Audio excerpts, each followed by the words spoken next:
Our MC flashes back to how things were just a few days ago. The guild was buzzing, but his story starts way back.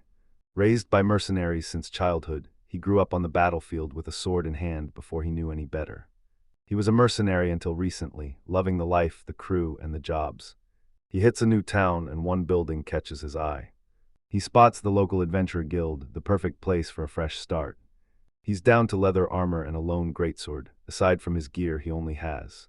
Down to his last silver, he'd hit rock bottom. He knew one thing for sure, he couldn't end up on the streets and had to act fast to stay housed. He stares at the massive quest board, stunned by the variety, from monster hunts. Stuck doing chores, he realizes this isn't a legendary guild, it's just a shop for random odd jobs. He checks his tag, reminded that bronze rank kills his options. Going solo makes it even harder. He eyes the board, plotting his next move since. He can't be picky, work exists, but his only options are bottom of the barrel. Mid-thought, a hand taps his shoulder and a voice calls out. He turns to find a friendly blonde guy waving, asking if he needs a job. The stranger recognizes his skills and figures this solo swordsman needs a partner. The blonde adventurer cuts to the chase, asking him to join his crew for a job. They've got the numbers, but they're struggling without a frontliner. He remembers his mercenary days. Back then, he'd have shot this offer down instantly. Mercenaries are just hired muscle. You get freedom, but zero backup. People use you until you're spent. High stakes mean he vets every client in detail before taking the job. He's stressed, realizing his pro standards just hit a massive wall because blonde leans in clothes, pitching the group hunt. The pay crushes any solo gig. He turns dead serious, staring ahead as the truth finally clicks. He finally caves and asks about the job. Blondie's hyped, thinking he's finally in, but truth is, rules don't matter when he's this broke. Wait, smash like and sub. For more hidden gems, comment if you dare. Loving the comments, bet most of you. You won't find moving on. Lulun kicks things off with a grin, announcing a brand new member for the party. He points out these 5 are the ones finishing this job together. With a new face in the group, Lulun calls for quick introductions so everyone knows who's who. He introduces Lauren as the new frontliner. Lauren keeps it brief, ready to work. Lulun introduces Naren, his childhood friend. Both dream of becoming top-tier adventurers. Naren's a copper-rank thief, and she's taking the job dead serious. Lulun moves to Oxy, the group's quiet, hooded copper-rank mage. Oxy and Naren met their first day at the guild and have been inseparable ever since. Lulun hypes Oxy for casting 3 spells a day, but Lauren just stares, wondering if that's even impressive. Lulun starts the next intro, but someone at the table cuts him off to speak first. Lapis asks to handle her own intro, and Lulun gives the green light. She turns to Lauren with a grin, happy to meet him. Meet Lapis, a priestess of the god of knowledge and a total rookie. Locking eyes, she says she's hyped to crush this mission together. Lauren pauses, he gives a quick nod and says okay. Lulun calls Lapis a lifesaver since she arrived, despite her 2-spell daily limit. Lauren's skeptical, is this even supposed to be a big deal?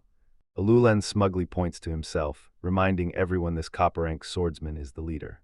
He winks at Lauren, telling him to remember the name Lulun, the future legendary hero. Naren hypes him as the world's strongest. Lulun acts shy, claiming his modesty proves he's a true hero. Lulun drops his origin story, flashing back to finding a hero's book as a kid. Everyone's hyped, but Lauren's stressing the party balance. It's just him and a squad of girls. Huge shift from his mercenary days. Women could fight, but they were rare. The vibe was just different. He's fine with that, but the real problem is something else as he stares into his drink. Minutes tick by, Lulun and Naren won't stop yapping, and Lauren's wondering if it'll ever end. He cuts Lulun off with a massive sigh, demanding they finally get to work and discuss the job. Naren snaps, telling him to stop killing the vibe right at the best part. Lauren watches, knowing big girl groups always mean drama, and it's already starting. He's stuck in a nightmare party and regrets every second of it, but regardless, they need to move. Sitting around won't earn them a dime. Lauren leans back and cuts to the chase. They're doing fine, but he's starving and broke. He's here to work, not talk. Any problems with that? Lulun pauses, realizes the guy's right, and admits he's correct about. Moving things along, he tells the group introductions are over. It's time for business. Naren's not having it, pouting at Lulun and asking if he's seriously bringing this guy along. She points right at Lauren, calling him a dirty mercenary who'd do anything for a paycheck. Can they even trust him? Lauren's insults fly, but he takes it. Her prejudice is typical. He stares at his boots in the heavy silence until he s up. He brushes it off and doubles down. He's broke and needs this win. Lulan listens as Lauren repeats his mission, asking one last time if they can finally get to work. Lulan admits Lauren's right and agrees instantly. He smiles. Now that they've sized each other up, it's time for the real mission. Naren's not having it. Pouting with crossed arms, she asks Lulan if he's seriously bringing this guy along. She turns to the priestess next, asking Lapis if they should recruit a mercenary.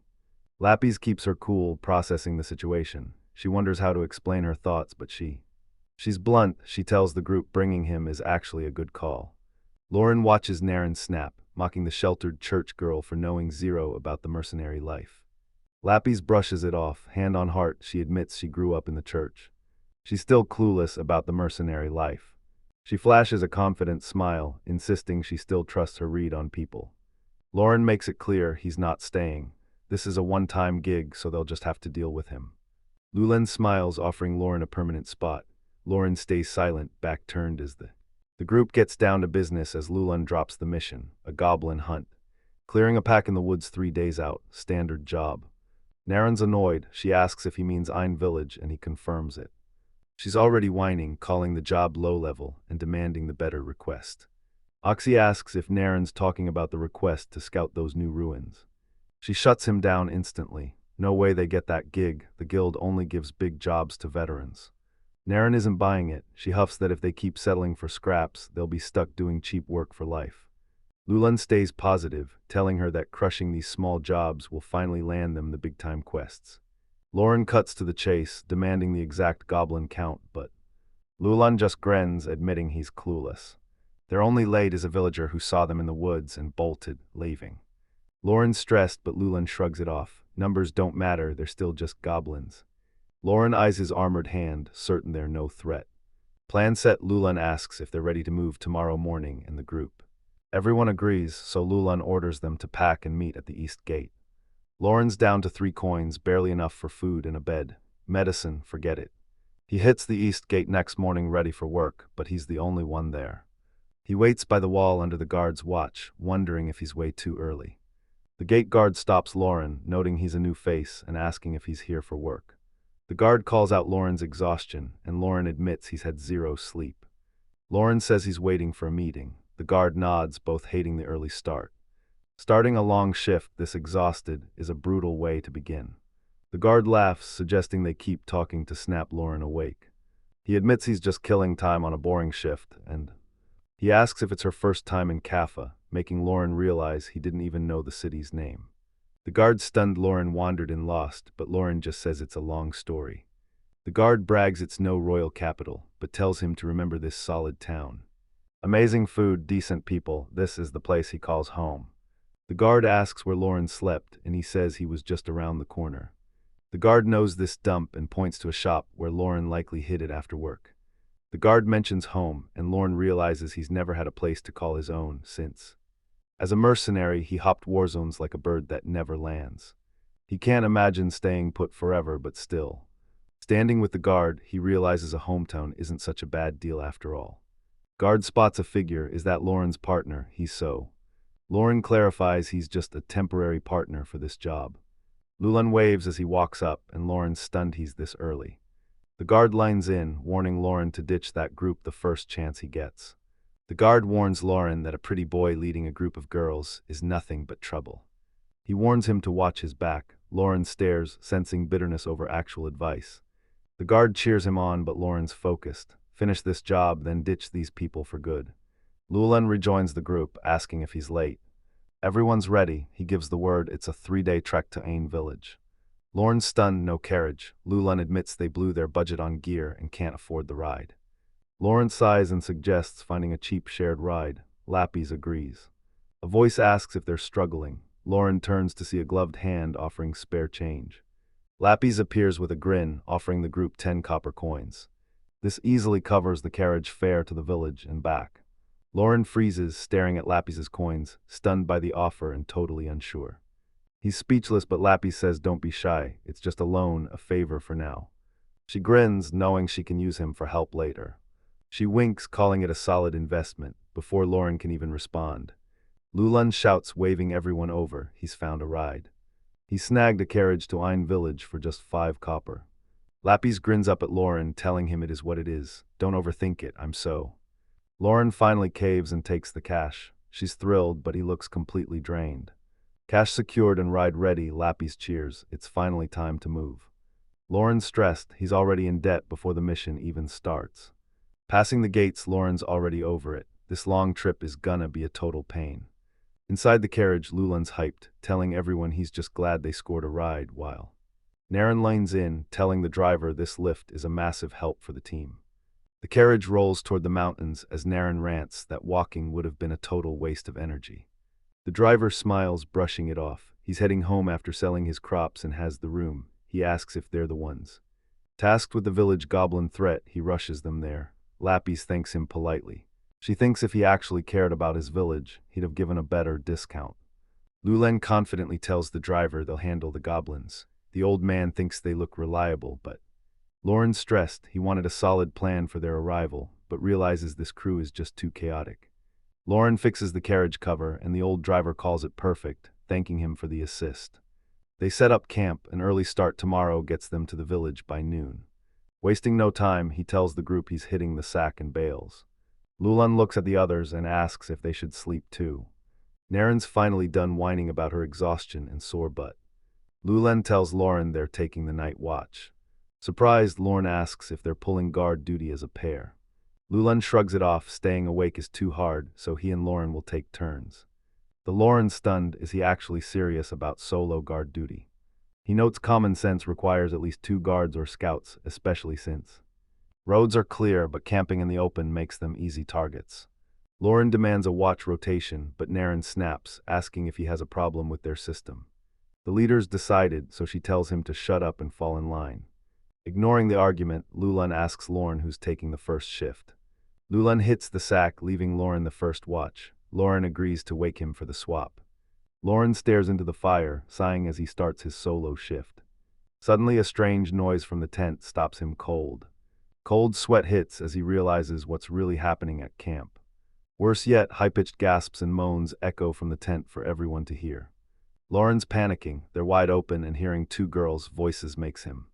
He drops his head, muttering that these guys have 0 self-control.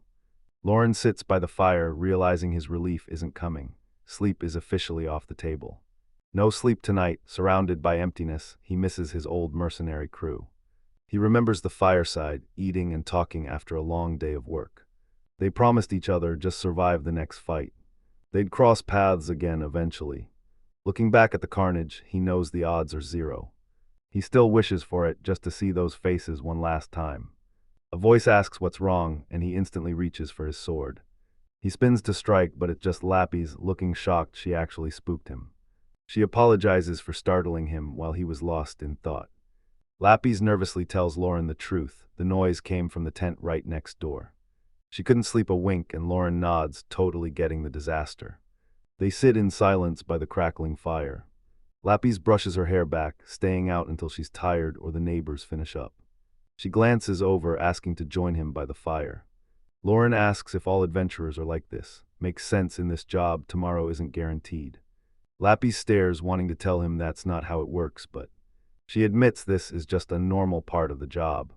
Watching the flames, she's glad they're hyped, but they seriously need to read the room.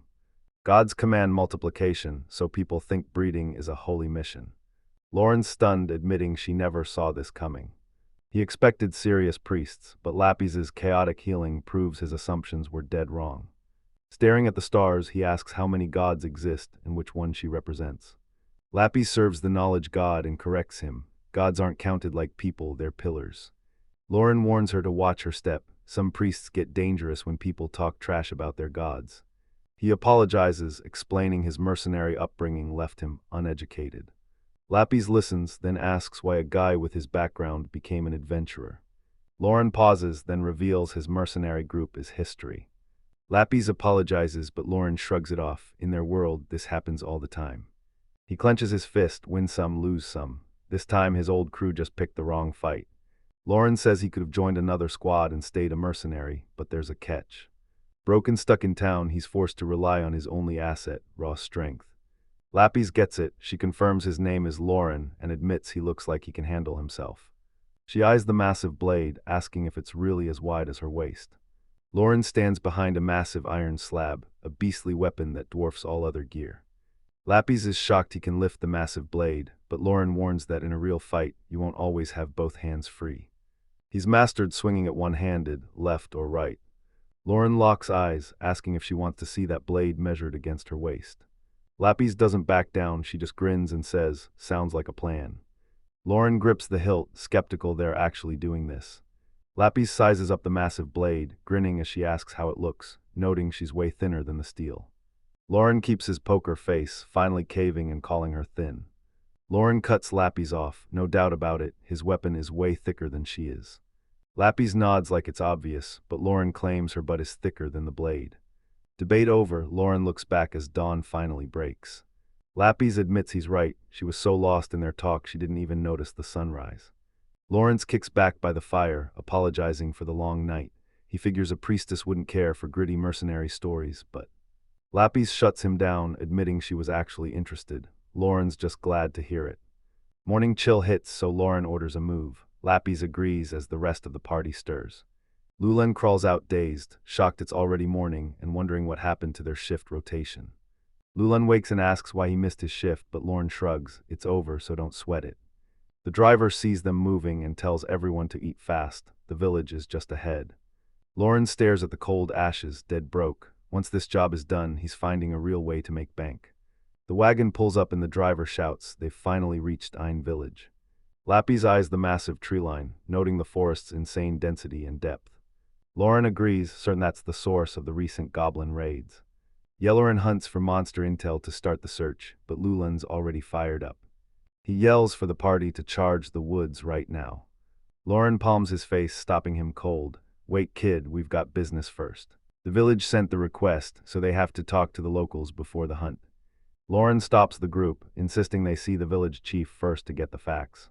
He briefs them before they rush out, knowing the enemy's location and numbers is vital for the plan. Ignoring their employer is disrespectful, but Naren snaps back, calling him a total nuisance. She skips the check for a simple goblin hunt. She's way too overconfident. Fed up, he tells him to just leave a note for the driver and stop wasting time on a simple hunt. Lauren turns serious, telling her to stop disrespecting the job and asking who she thinks is really in charge. He calls her unprofessional, snapping that even the mercs she hates show their clients more respect. The chief settles the chaos, handling intros as long as they get to work. Sarf pats Naren's head to calm her, but she just mutters his name, still frustrated. Argument over, Lauren takes charge and leads from the front. Lulan barks the formation. Naren backs him up, Oxy and Lapis take the middle, and Lauren guards the rear. Looking for trouble and acting in control, he smirks, telling them to finish fast so the villagers can rest, and with 117 chars versus original 154 chars. He points to the trees and orders the group into the forest. Naren follows, muttering they should ditch the mercenary. They're strong enough alone, but Oxy reminds her Lauren is their shield in battle, and they have no other choice. With him tagging along, Lapis stays positive, promising instant heals the second anyone gets hit. Naren shuts her down, calling it a waste. He tells her to save that magic for Sarf's injuries, but Lauren just gives a tired reply. The chief warns them to stay safe as the group heads into the woods, completely blind to the goblin threat.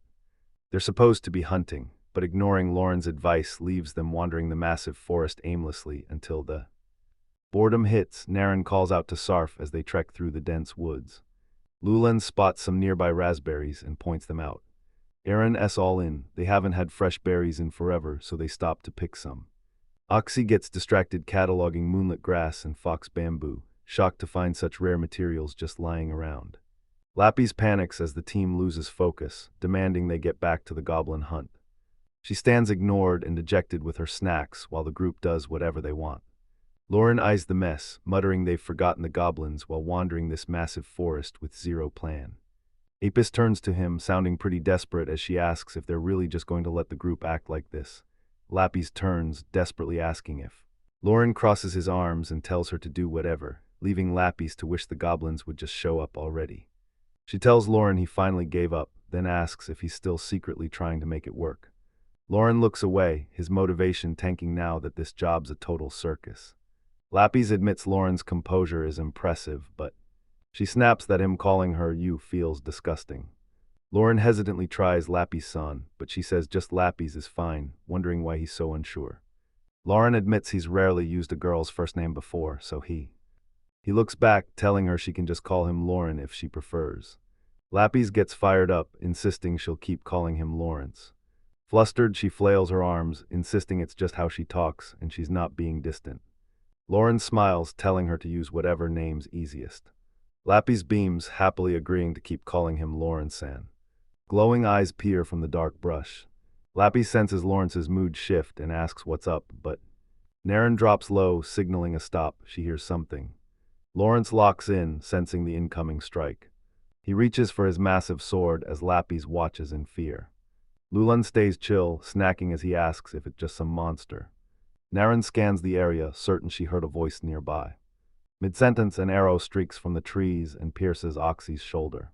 Naren screams for Oxy as goblins charge from the forest, catching them off guard. They're caught off guard, but Lauren snaps at them to focus on the enemies ahead. Lauren clears the area with a massive horizontal slash.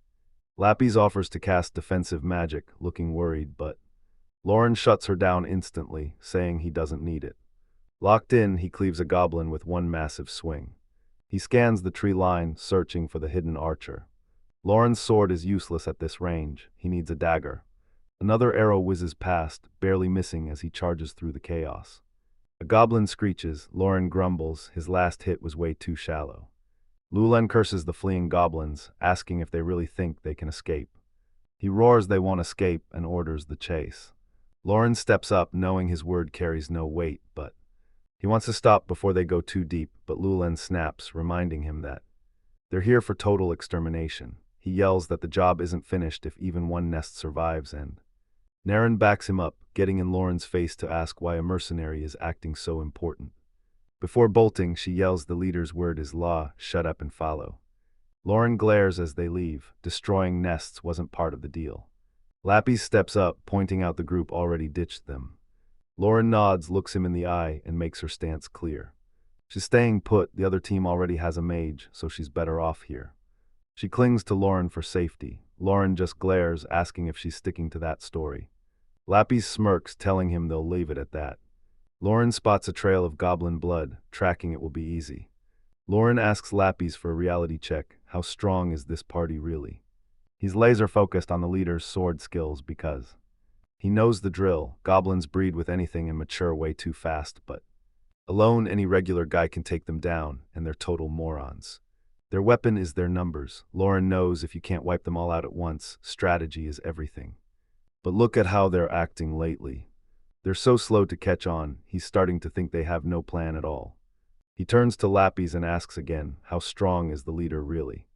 Lapis glances back, asking if he was really a mercenary before this. Recalling elite moves like Hellfire Dance and Severing Wind, she nods. She asks if he's heard the legends of the Sword Ogre. Lauren stays deadpan, claiming he's heard the name before, but enemy your dead ally, he steals the glory. He's the legend nobody wants on the battlefield. Lauren thinks she's insane for comparing their leader to a monster, but Lapis just laughs it off. She tells him even 10 million Sarf-level fighters wouldn't be enough. They're nowhere near the Sword Ogre's level. Lauren calls them crazy for trusting a loser, but Lapis reminds him he's in the same boat. Lauren doesn't argue, he's broke and losing his mind anyway. Feeling the pressure, Lawrence's neck is so stiff he can barely move. Lapis smiles at his whining, making him ask why she's looking at him like a lost cause.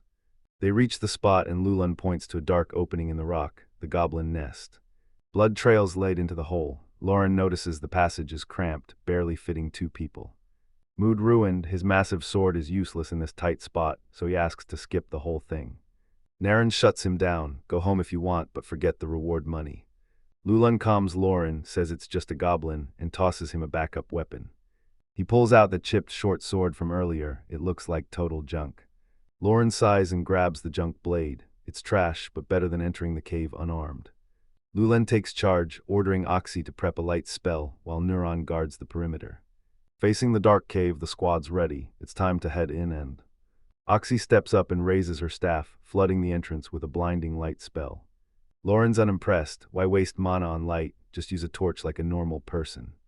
Naren confirms no traps, but Sarf warns villagers are trapped inside. They need to move fast. Lauren's skeptical it's too easy. He knows an ambush is waiting. He's sure it's a trap, but stays quiet and orders the party forward. Lauren sighs, following the group into the dark tunnel, massive sword strapped tight. They push deeper, footsteps echoing off the damp stone walls. Sarf scans the empty passage. No guards, the goblins must have panicked and bolted. He bets goblins are too dumb to plan, and Oxy agrees they're too hurt to guard the door. Lappy scans the silent tunnel, warning they're moving way too fast. She turns to Lauren for his take. Lauren stays alert, warning that the goblins are skipping guards to lure them into a deeper ambush. Lappy's is shocked. Are goblins actually smart enough to plan ahead? Lauren's no goblin expert, but even monkeys know to post lookouts. Lappy's asks if goblins are really more advanced than monkeys. She geeks out over the intelligence gap, noting monkeys use tools and build societies just like humans. Lauren stares, baffled by her trivia obsession, but figures that's just how priestesses of knowledge roll. Tog cuts short as Sarf freezes in his tracks. Lappy senses the shift and asks if he spotted something ahead. Sarf peers into the dark and spots a glowing room ahead. Lauren knows seeing light means the enemy's already onto them. Naren fears a goblin ambush, while Oxy warns those archers will be a massive headache. Sarf charges ahead to block the arrows while the team covers him. Lauren watches, arms crossed, impressed he's charging straight into a narrow path ambush. Oxy calls it suicide, but she'll use her shields to give them a shot. She warns him she only has 3 daily charges, but Sarf forces her to waste one. Ilepes clocks Lauren's face and calls out his annoyance with the plan. Lauren stands with his massive sword, wondering how this will even work. Lappy's asks what move he'd make if he were in charge. Lauren interrupts, warning the group not to burn fresh wood at the cave entrance. Sarf wants to smoke out the dead-end cave, but Lappy's reminds him they'll need oil. Sarf shrugs, greenwood won't burn, and with no flint or oil, they're calling it quits and heading home. Lauren's miserable being broke under this leader, and Lappy's totally gets his frustration. Sarf suddenly calls out Lauren's name. Name tells him to quit hanging back and hit the front line. Lauren's not thrilled, reminding them he's wide open with 0 defensive magic. Naren yells for Lauren to use his massive sword as a shield, and Oxy agrees it's a solid plan. Lauren eyes his weapon. It's too big to swing in this cave and too clunky to block with. Sarf smirks and apologizes. They can't waste 2 magic charges, so he'll back Lauren up alone. Lauren's stuck with the plan and curses his trash luck, so he eyes his gear, ready to make it work and survive. Sarf charges instantly, screaming for everyone to move. Lauren stands there dead inside, sick of Sarf's loud mouth. The goblins are on guard. Lauren screaming just blew their cover, leading. Arrows rain down, but they bounce off Sarf's magic shield like nothing. Lauren notices Sarf isn't even blocking, yet the arrows still can't touch him. He realizes how useful magic is in a spot like this. Sarf fires up, yelling for the group to push and end this fight now. He leaps high, diving into the goblin pack to start the real fight. The ground collapses under Sarf. He groans in pain as he falls. Face blunts into the dirt, completely dazed by what just happened. Naren watches, screaming for him to get back up. Lauren spots the group charging and tries to stop them. He moves fast, grabbing Lappy's clothes and telling her to wait as she yelps. He yanks her off the ground to stop her, making her let out a weird choked sound. Naren kneels at the pit, screaming for Sarf to wake, but Sarf can barely move. Lappy spots hidden traps everywhere, and Lauren warns the group to watch their step. Goblins swarm from the cave ahead. It's an ambush. No accident, Lauren knows a mastermind is calling the shots, and they're all in deep trouble. Sarf flips through an old library journal, stunned by the stories. He can't believe legends this cool actually exist. Surrounded by books, he calls the man he's reading about a total hero. Staring at the art, he vows to be just like them, chasing adventures and making a name for himself. He strikes a pose, vowing to become a legendary hero while Naren cheers, but back in the present. The vibes flipped. Naren screams in denial while Sarf stands behind her, absolutely crushed. Chaos hits, Neuron screams, Sarf lunges to help, but suddenly an arrow pierces his chest, sending him screaming. Wide-eyed and stunned, he curses his luck because he can't believe they're getting wrecked. These were just weak goblins, but now they're closing in for the kill. Lauren watches from the side, wondering if that high-tier elite is the one calling the shots. Lauren eyes the leader. It's massive, but size isn't its only threat. Lapis explains some are born different, while others evolve as they go. She warns that with enough experience, goblins evolve into abnormal monsters with massive danger levels. One look at its staff and gear confirms it, a goblin magician. Magic and brains make this a lethal high-tier threat. Lauren wants to bail until they have a plan, but Lapis refuses to abandon Sarf and the crew. The guys are done, sitting in a sea of arrows while Lulan sighs at the mess. Lauren hears movement in the dark. They're in deep trouble. He screams they're flanked. Oxy panics as their only exit is completely blocked off. Lapis is disgusted. She can't believe these simple goblins are smart enough for a pincer attack. Oxy raises her glowing staff, commanding the sand to scatter and bring sleep. She blasts a massive energy wave straight into the monsters. The goblin mage is ready, raising a glowing stone. A blinding flash erupts, washing out the entire cave. Lauren shields his eyes from the glare. What the hell is that light? Light fades, revealing Lapis collapsed on the ground. He asks what's wrong, trying to figure out what just happened. Totally drained, she looks up in pure disbelief. Lauren snaps her gaze forward as someone screams in disbelief. Goblins keep coming and Oxy panics. Her spell didn't drop a single one. The party retreats in panic as the goblins close in, Oxy screaming for them to stay back. Lulan snaps, screaming at the lead goblin to back away from the girls. Ignoring her, the goblin swings a massive blow right at Lulan's head. Lulan stands bleeding, watching his dreams of greatness shatter. Chaos erupts as goblins yank Oxy's hair and snatch Neuron, both screaming for help. Vision fading, Lulan watches the monsters swarm, haunted by the hero he was meant to be. Lauren watches the chaos, realizing those guys are beyond saving. He looks back, the pack has completely cut off their exit. He steadies Lapis, asking if she's still stuck and can't move her legs. He lines in, asking if her body finally hit its limit. Lauren sees the situation spiraling. They're being pinched from behind, move now or they're trapped. Lapis stares while he breaks a sweat, panicking over what to do next. Lapis insists there's no choice, he has to leave her and go. Lauren's voice sounds different as she admits she's dead weight, and he'd survive if he left her behind. She warns him goblins spare the women, but he'll be killed instantly. She tells him to leave her and save himself. Lauren replies briefly, reaching for his back. Lapis sits defeated. He turns away and reaches for his massive sword.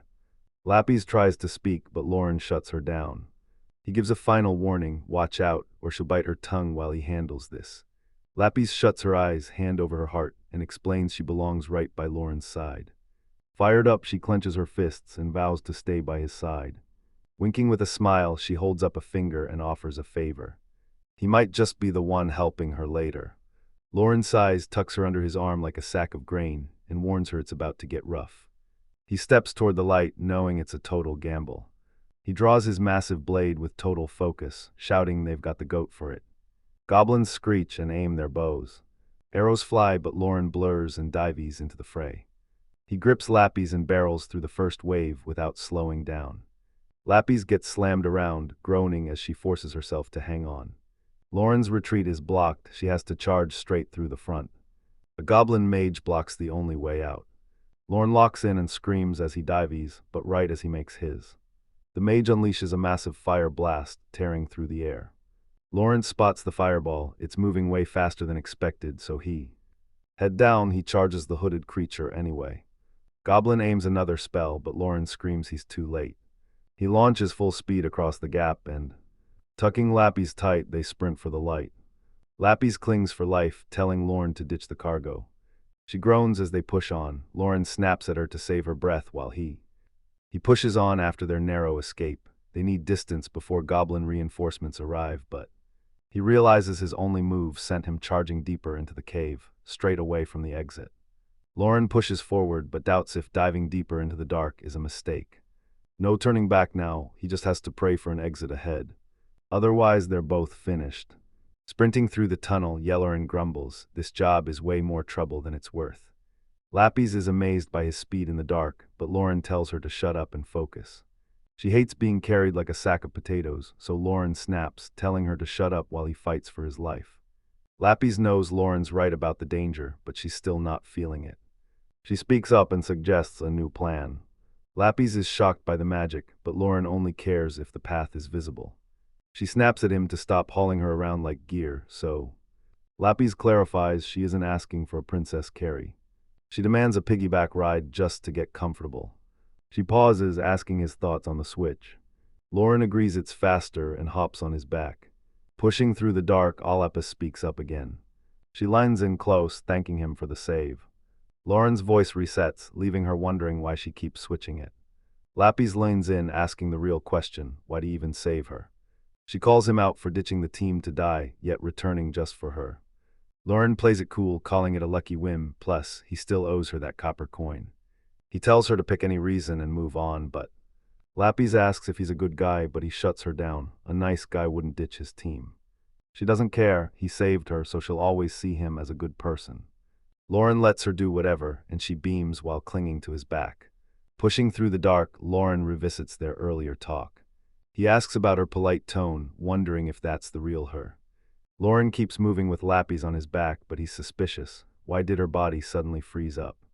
Lapis looks away, visibly stressed, and tells him she shouldn't talk about it. Lauren won't force the truth, but he says it'd be smoother if she just told him what they're up against. Lapis pauses, then finally agrees. He's seen enough, so she spills the whole story.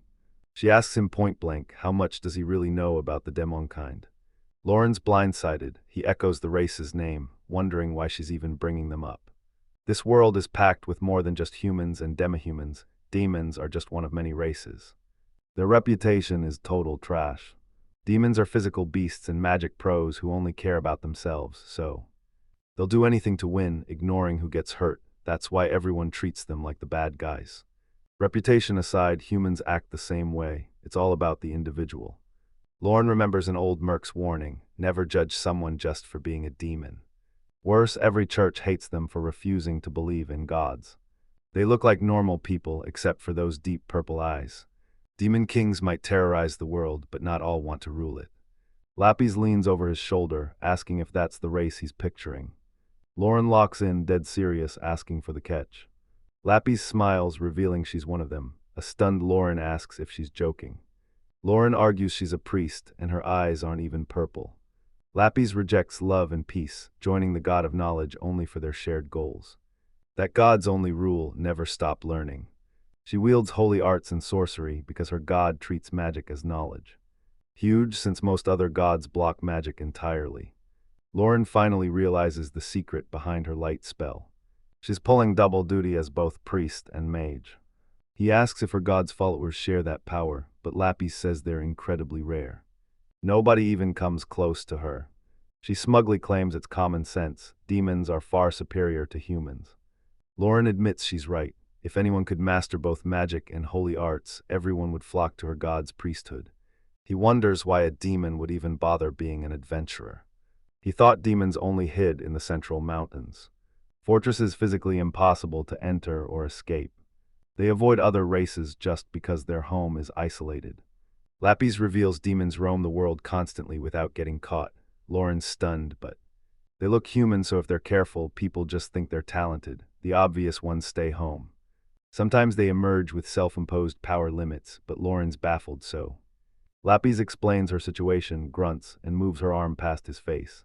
She shows her hand, asking if he knows her body is fake. Lauren's stunned she can even lift her arm yet. Lauren's completely thrown and asks her to repeat that. Lapis reveals her body is a total fake. Every limb and eye is just a magical construct. She claims she needs her own methods to move the body, which she burns massive energy just to stay functional while he carries her. Lapis pivots, asking Lauren if he noticed why Oxy's magic failed mid-fight. She says a goblin mage used mana lost to shut it all down. It's an anti-magic field that shuts down all spells in range. Goblins aren't this strong, so she realizes they're using a mana-storing item. Lauren whips out a strange object, asking if this is the magic tool. He hands it over mid-run. Lapis confirms this is the item behind the trick. Lapis wonders why a basic goblin has this gear, but she's glad it's powered down. The danger's past, but she warns Lauren it'll be a while before she can move again. They're lucky her eyes still work as they push deeper into the cave. Lauren asks why she wanted it trashed. Lapis says keep it, just leave it off. Lauren asks why she's talking different, but she swears it's not her demon side. Lapis reveals this is her natural voice. Magic failed, life or death, she instantly flipped into battle mode. Lauren gets switching gears, but a total personality and voice swap is overkill. He tells her he finally gets the situation. Lauren pushes through the dark, reeling from today's absolute madness. Lapis admits ditching her was the logical move, but she thanks Lauren personally, grateful he ignored logic to carry her all this way. Demons have a bad rep, but they never forget a favor. Lauren brushes it off like it's nothing. He tells her she can just pay him back later. But the deal only matters if they survive this cave. Lapis asks if he's noticed the cave getting weirder since the goblin attack. He walked for miles, but there's still no sign of an exit. She expected a normal goblin cave, but Lauren agrees, this place is definitely off. They've already passed several goblin-occupied rooms. Lauren pushes on with Lapis, those rooms now long behind them. He turned back at a dead end, but this tunnel never stops. The perfect width proves it. This cave isn't natural, it's man-made. He turns to Lapis, asking if they should give up and head back. Lapis warns him going back means hitting that room again. Bad move. Lauren clicks his tongue, frustrated she's right. They keep moving, hoping for an exit at the tunnel's end. Lapis says if they escape like this, Santa's luck is even crazier than she thought. Lauren warns her not to trust his luck, and she admits her own is just as bad. Lapis starts to speak, but Lauren stops dead. He hears a noise. Lapis drops a bomb. Her parents stole her eyes and limbs to seal her power before she fled the demon world. Lauren's floored, muttering parents in total shock at the cruelty. Lapis doubles down, saying that's why she joined this messed up party to be an adventurer. Lauren slumps, admitting she wins. Her life is way more miserable than his, but she mocks Sarf's group for being too dumb to see through her disguise, but Lauren shuts her up. Lapis tearfully reveals her parents hid her core in human territory, and she can't return home until she finds it. Lauren breaks the tension, telling her it's not a contest for the worst luck. Lapis asks how to reattach her parts, so Lauren tells her to just ask her parents later. Lapis shouts his name, forcing him to look ahead. Lauren suspects a dead end, but Lapis points out that dead ends don't glow like the path ahead. Lauren spots a glow and fears more goblins, but Lapis senses nothing. Lauren orders the light out and creeps through the dark. Carrying her, he asks if she can stand yet, and Lapis apologizes for being a burden. Lauren agrees but warns he'll drop her if things get lethal. Lapis understands she'd only block his blade. Lauren stays alert, hoping to finish this without drawing his blade. They push deeper into the cave, chasing that tiny light. They hit a wall, but Lapis spots light leaking through a crack. She says she can crawl through that tiny opening on all fours. She points out her broken limbs make squeezing through that hole impossible alone. Lauren watches her struggle, certain she's about to get stuck. Lauren eyes the narrow crack and realizes he has to smash the wall to widen it. It's about to get loud, so he tells Lapis to watch their backs. She smiles, she's on it. Lauren grips his massive sword, racing to finish the job before they're caught. He puts his back into it, slamming the blade against the stone. Rocks crumble, the wall is soft enough, this is actually working. He hacks at the cave wall while Lapis watches from behind. Lauren pushes until he finally shatters the thickest stone. He catches his breath on his sword, telling Lapis the hole is finally big enough to pass. Lapis praises his work but mocks his speed, while Lauren insists they're still safe. He lifts her, offering to crawl through first and pull her out, while Lapis apologizes for being a burden. Lauren eyes the hole, no turning back now. Breaking through leaves him totally wiped on the floor. He snaps back and asks what's on the other side. Lapis squeezes through the narrow rock gap. Lauren reaches out, telling her to grab his hand. He pulls her through and she finally catches her breath. Lapis bows in thanks, but Lauren brushes it off. He skips the chatter, he needs her to take a look. He gestures to the massive stone building, asking her take. The duo stares, wondering what kind of place they've stumbled into. Lapis stares in shock. She's actually looking at real magic building material. Lauren's clueless, so he asks what that even is. Lapis explains this ancient tech pulls magic from the air to glow. She geeks out over the find while Lauren stands there, stunned by the kingdom's insane history. This ancient superpower used top-tier magic to dominate the world. From humans to beastmen, they even had massive cloud cities at their peak. Then it vanished overnight, leaving every race to scramble and build today's world. Lauren expects a massive payday, but Lapis warns the guild and researchers will seize it all. He complains she killed the mood, but she's already asking to scrape the walls for research. Lauren spots the debris, so Lapis snags a perfect chunk and prepares to move. Lauren pushes through the dark, Lapis clinging to his side. He warns ruins mean traps and guardians, but Lappy's just grips her glowing rock. It depends, not every ancient site was built for the same reason. Lauren asks her point and tests her legs, but she just smiles. It's no use. She lines in, for every deadly fortress, there's a useless building that doesn't matter. The world's most pathetic ruin is literally an ancient toilet. Lauren's speechless. She explains the bathrooms have high-tech AC and plumbing, but zero traps. After all, putting a guard in a toilet would be insane. Lauren points out a bodyguard while Busy is smart. Lappies admits she never thought of it, but she claims dangerous ruins are way rarer than the boring ones. Lauren wants to uncover the facility's true purpose, and Lappies is all in. Lauren hopes it's safe but warns Lappies to stay sharp. She'll scout for magic and traps while he handles any enemies.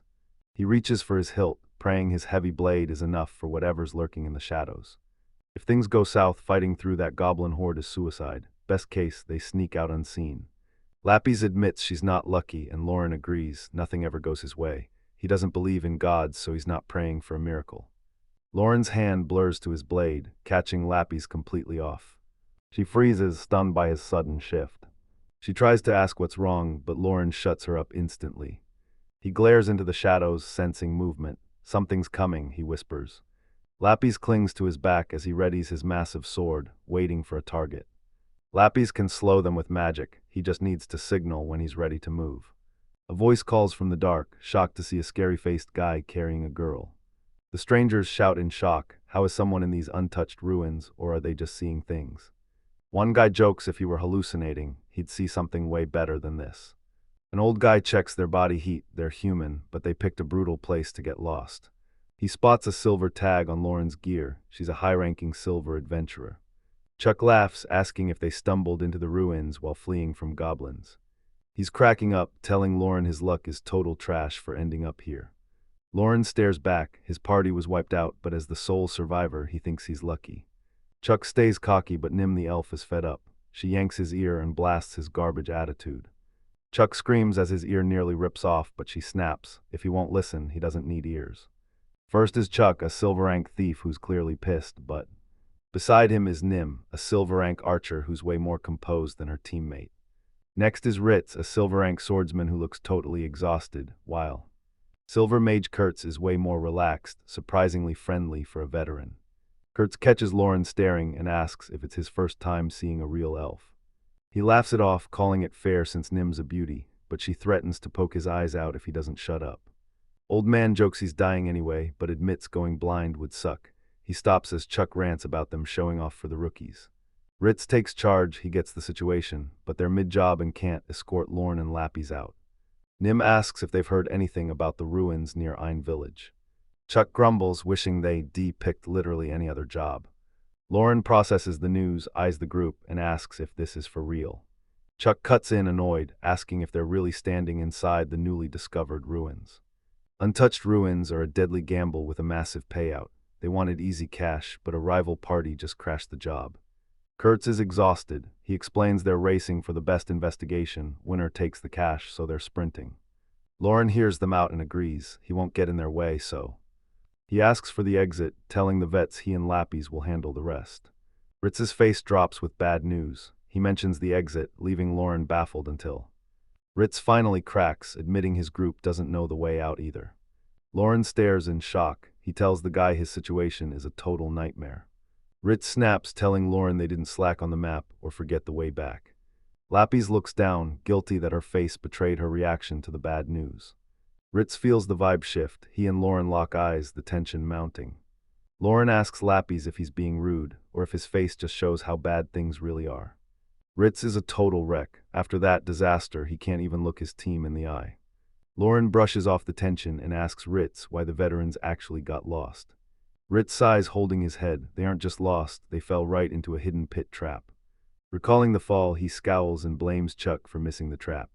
Ritz says they're lucky, no spikes or poison, but the floor-deep drop has them trapped with no way back up, leaving the whole group's trapped. One person topside could have saved them, but they all dove in while Chuck just groans. Nim fumes about Chuck landing on her, but he fires back that hitting her felt just like hitting the hard floor. Nim looks terrifying. She stares Chuck down and demands his last words now because one more check on Punchy. Nim looks terrifying. She She draws her sword, declaring Chuck gets the death penalty for his mistake. Chuck snaps, screaming he's not lying while shaking in terror, but Nim draws her blade. Ritz ignores the drama, telling Lauren that's just how things turned out. He wants to show them the exit, but it won't help yet. He admits they're in a bad spot. Ritz is stressed. The fall wrecked his team. They're out of potions and still can't move, so he locked them in. He locks eyes with Lauren and asks for a favor. Lapis peeks over Lauren's shoulder, telling Ritz she's got one final heal ready to go. Ritz stands frozen and speechless, staring at them with a confused noise. Lapis brags her magic beats any potion. Give her a minute and she'll squeeze out another. Lapis whispers that Ritz is only dragging Lauren along to pay for the potions, which makes. Suspicious, he whispers back, asking if the other group will kill him just to claim her. Lapis can't walk and needs a lift, but if Ritz's men carry her, they'll be useless in a fight. Lauren handles it solo, keeping the party at full strength since he doesn't need backup. She says getting ditched is fine, but Ritz hears everything and snaps, asking if they really think he's that much of a scumbag. Lapis asks if he's an imposter. Ritz admits he looks like a villain, but he's not about to cause trouble.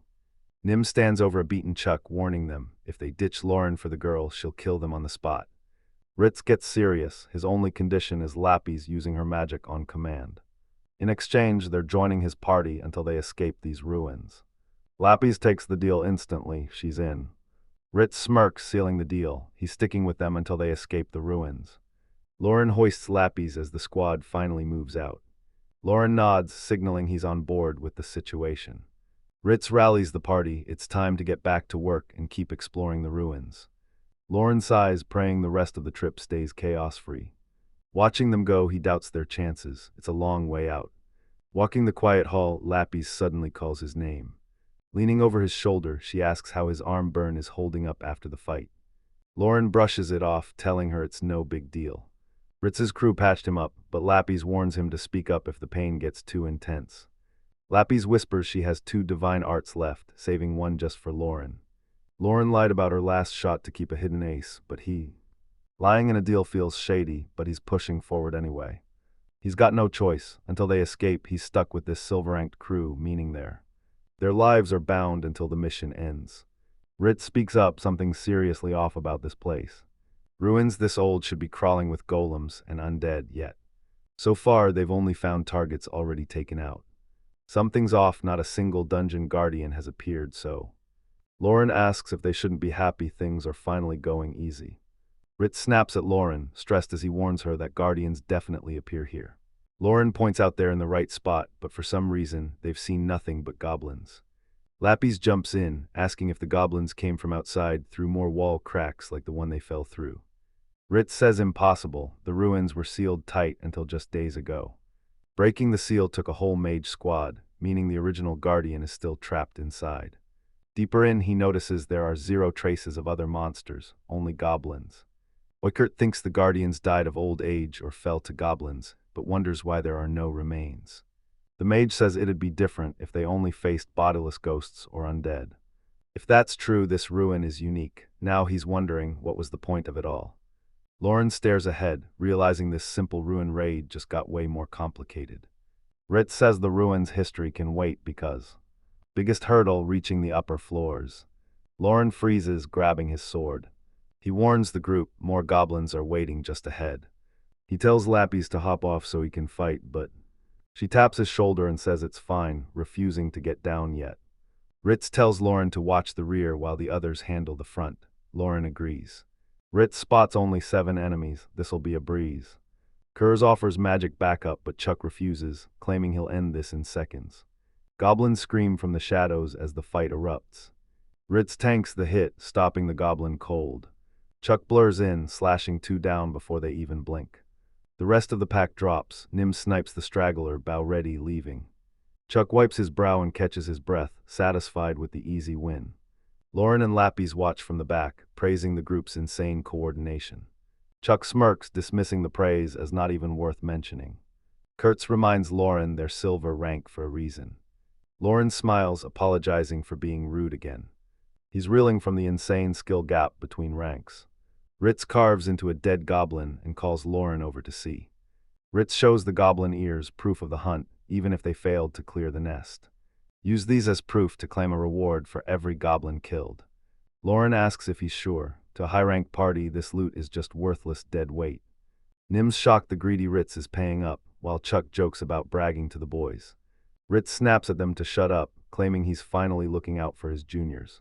Chuck jokes it'll rain spears tomorrow since Ritz is actually being nice. Lappies wants the offer and Lauren's on board.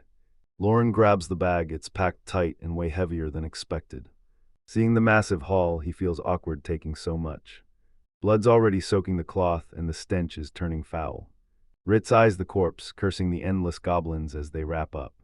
He shoves the trophy bag at Lauren, telling her to take it. Ritz says thanks, but Lauren's sweating, wondering how everyone else can ignore that disgusting stench. Suddenly, heavy breathing rasps right behind his head. He turns as Lappy slumps against him, panting and totally out of it. She denies being excited. The stench is just so foul she can't breathe through her nose. Lauren looks away, telling her he gets it. No need to explain, but then. Nim halts the group as Saw warns the vibe just shifted. She catches a scent, it's different now, and definitely not a goblin. The elf's eyes sharpen, she smells fresh blood. Chuck scans the area but finds nothing Nim mentioned. He figures whatever she smells is waiting just ahead. Lappies peeks over Lauren's shoulder, confused. She thought all blood just smelled like rust. Ritz shuts down the doubt, declaring Nim's senses are the sharpest in the room. Nim smacks Chuck, making him yelp that her body is as sharp as her nose. Ritz tells him to quit being a pathetic loser. Chuck laughs it off, telling everyone to chill before they screw up. The squad pushes deeper, staying on high alert. Ritz looks back, asking if the priestess can move yet. Lappies apologizes, asking for more time to get her act together. Lauren pauses, lost in thought as she takes it all in. Chuck tells a drained Lappies he doesn't know her past, but she's better off back at the church. Lauren steps in, making it clear it's her call, not his. Chuck stops dead and tells everyone to look ahead. The path ahead is a total disaster zone. Nim kneels, finding leather armor soaked in blood. Ritz spots the bright red blood. This just happened. Kurtz rubs his beard, realizing another party is on this floor, and he wonders which rival was actually wearing the armor they found. Nim sighs, calling Ritz and Chuck way too reckless. Nim calls Kurt senile, but the old man snaps back that he's still sharp. Ignoring the bickering, Nim asks Lauren for his honest take. Lauren asks if she wants his take over her team, but Nim tells her to let them rest. She just wants to know what happened to the owner of that bloody armor. Lauren eyes the carnage. With this much blood, the owner's definitely dead. He claims they were obviously finished off right on the floor. Nim realizes if that's the rival's armor, their thief wore it, and he's the one who vanished. Lappies blurts out woman, catching Lauren off guard. These ruins should only have goblins, but she can't shake the fact a woman was involved. Nim stares Lauren down, demanding his take on that point. Lappies calls it out, this feels totally wrong. Lappies drops a bombshell, that blood-soaked armor belonged to a woman, which makes. Silence falls as she reveals a goblin killed her. Lauren stares in shock. She warns if they're right, this whole situation is dead wrong. Makes no sense, normal goblins don't act like this.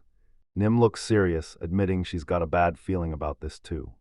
Lappies suspects something else is hiding deep in these ruins. Lauren's skeptical and demands to know exactly what she means. Lappies points out the mission intel only mentioned goblins.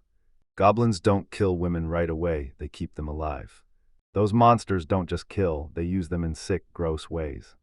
Lappies spots the problem. Even as a woman, she was killed instantly in that armor. Lappies finds this way too weird for actual goblins. Neuron stays silent as Lappies warns these monsters want sick fun, dragging live prey back to their nest.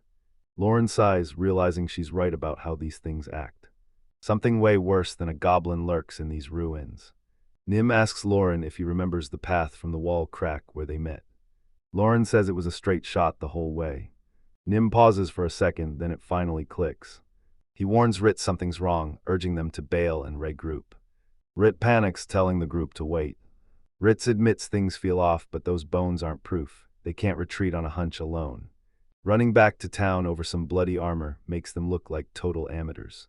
Chuck flashes a dog tag. They need these to prove their targets are dead. Ritz stays alert, but retreating is off the table. Bailing without proof ruins their rep and kills future jobs. He clarifies, find Chuck's ID tags, and they'll finally talk about leaving. Nim accepts his logic and backs the plan, while Ritz warns the group to stay sharp. They're pushing deeper into the ruins and a fight is coming. Lapis taps Lauren's arm and whispers his name as the group heads out. Lauren looks down, asking if she's recovered from the shock. Lapis nods, saying she's okay and thanking him for looking out for her.